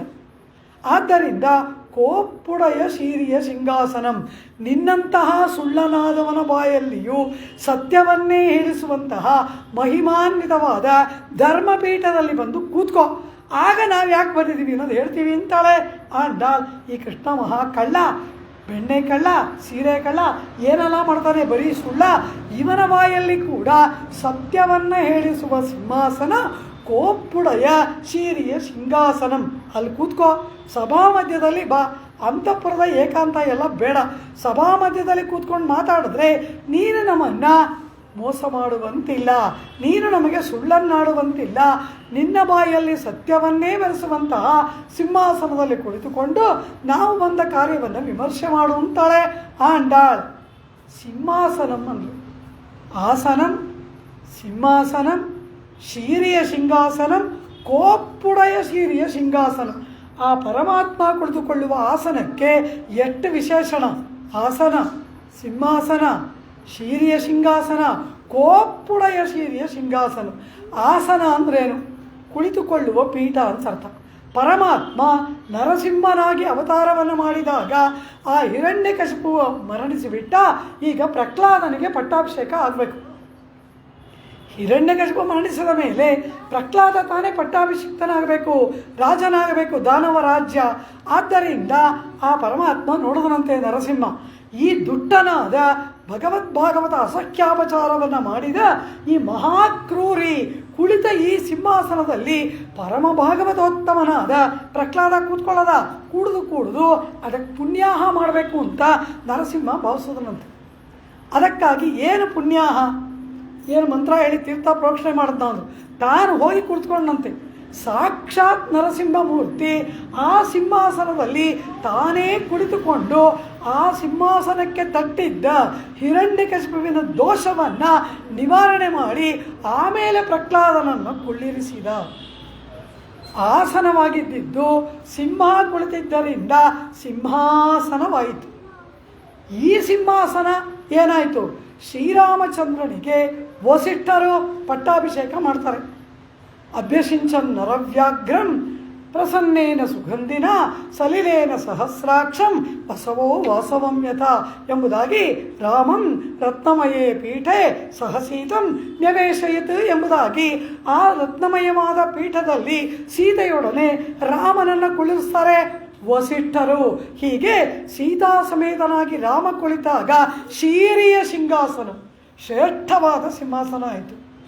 ಈಗ ರಾಜ್ಯವೇ ಇಲ್ಲ ಯಾದವರಿಗೆ. ಆದರೆ ಕೃಷ್ಣ ಪರಮಾತ್ಮ ಯಾದವ ಕುಲದಲ್ಲಿ ಅವತರಿಸಿ ಮಗ್ನಾನ್ ಉದ್ಧರತೆ ಎಂಬುದಾಗಿ ರಾಜ್ಯವಿಲ್ಲದ ಶಾಪಕ್ಕೆ ಗುರಿಯಾಗಿದ್ದ ಯಾದವ ಕುಲದಲ್ಲಿ ಅವತರಿಸಿ ಆ ಶಾಪವನ್ನು ಕಳೆದು ದ್ವಾರಕಾಧೀಶನಾಗಿ ಆ ಸಿಂಹಾಸನದಲ್ಲಿ ಕೃಷ್ಣ ಕುಳಿತಿದ್ದರಿಂದ ಕೋಪುಡಯ ಶೀರಿಯ ಸಿಂಹಾಸನಂ. ಬರೀ ಆಸನ, ನರಸಿಂಹ ಕುಳಿತಿದ್ದರಿಂದ ಸಿಂಹಾಸನ ಆಯಿತು. ರಾಮ ಕುಳಿತಿದ್ದರಿಂದ ಶೀರಿಯ ಸಿಂಹಾಸನ ಆಯಿತು. ಕೃಷ್ಣ ಪರಮಾತ್ಮ ಕುಳಿತಿದ್ದರಿಂದ ಕೋಪುಡಯ ಶೀರಿಯ ಸಿಂಹಾಸನತ್ತೆ ಇರಂದು ಅಂಥ ಸಿಂಹಾಸನದಲ್ಲಿ ಕುಳಿತು ನಾವು ಬಂದ ಕಾರ್ಯವನ್ನು ಆರಾಯ್ದು ಅರುಳ್ ವಿಮರ್ಶೆ ಮಾಡಿ ಅನುಗ್ರಹ ಮಾಡುವ ಕೃಪೆ ಮಾಡು ಎಂಬುದಾಗಿ ಪ್ರಾರ್ಥನೆ ಮಾಡುತ್ತಾ ದೇವಿ ಆಂಡಾಳ್ ನರಸಿಂಹ, ರಾಘವಸಿಂಹ, ಯಾದವಸಿಂಹ ಎಲ್ಲ ವಿಧದಲ್ಲಿಯೂ ಸಿಂಹನಾದ ಪುರುಷೋತ್ತಮನಾದ ಪರಮಾತ್ಮನನ್ನು ಆಂಡಾಳ್ ಕೃಪೆ ಮಾಡುವಂತೆ ಪ್ರಾರ್ಥನೆ ಮಾಡುತ್ತಾ 23ನೆಯ ಪಾಶುರವನ್ನು ಪೂರ್ಣ ಮಾಡ್ತಾಳೆ. மாறி மலைமுழஞ்சில் மண்ணை கிடந்துறங்கும் சீரிய சிங்கம் அறிவுத்து தீ விழித்து வேரி மயிர் பொங்க எப்பாடும் பேர்ந்துதறி மூரினிமிர்ந்து முழங்கி புறப்பட்டு போதருமா போலே நீ பூவை பூவண்ணா உன் கோயில் நின்றிங்கனே போந்தருளி கோப்புடைய சீரிய சிங்காசனத்திருந்து யாம் வந்த காரியம் ஆராய்ந்து அருளேலோரெம்பாவாய். சோச்சிஷ்டமாலிகா கந்தமந்தர ஜிஷ்ணவே விஷ்ணுசித்த தனூஜாயை கோதாயை நித்யமங்களம் மாதೃಶா கிஞ்சனத்ராண பத்த கங்கணபாணயே விஷ்ணுசித்த தனூஜாயை கோதாயை நித்யமங்களம் ஸ்ரீமத்யை விஷ்ணுசித்தார்ய மனோநந்தன ஹேதவே நந்தநந்தன சுந்தரியை கோதாயை நித்யமங்களம். திருவாணிப்பூரத்தில் ஜகத்துதித்தாழ்வாழியே திருப்பாவ 30 சப்பினாழ்வாழியே பெரியாழ்வார் பெற்றெடுத்த பெண் பிள்ளவாழியே பெரம்பூதூர் மாமுனிக்கு பின்னானாழ்வாழியே 143 உரைத்தாழ்வாழியே உயரரங்கற்கே கண்ணி உகந்தளித்தாழ்வாழியே மறுவாரும் திருவல்லி வடநாடி வாழியே வன்புதுவனார் கோதை மலர்பதங்கள் வாழியே. ஆண்டாள் திருவடிகளே சரணம். சர்வம் ஸ்ரீ கிருஷ்ணார்ப்பணமஸ்து.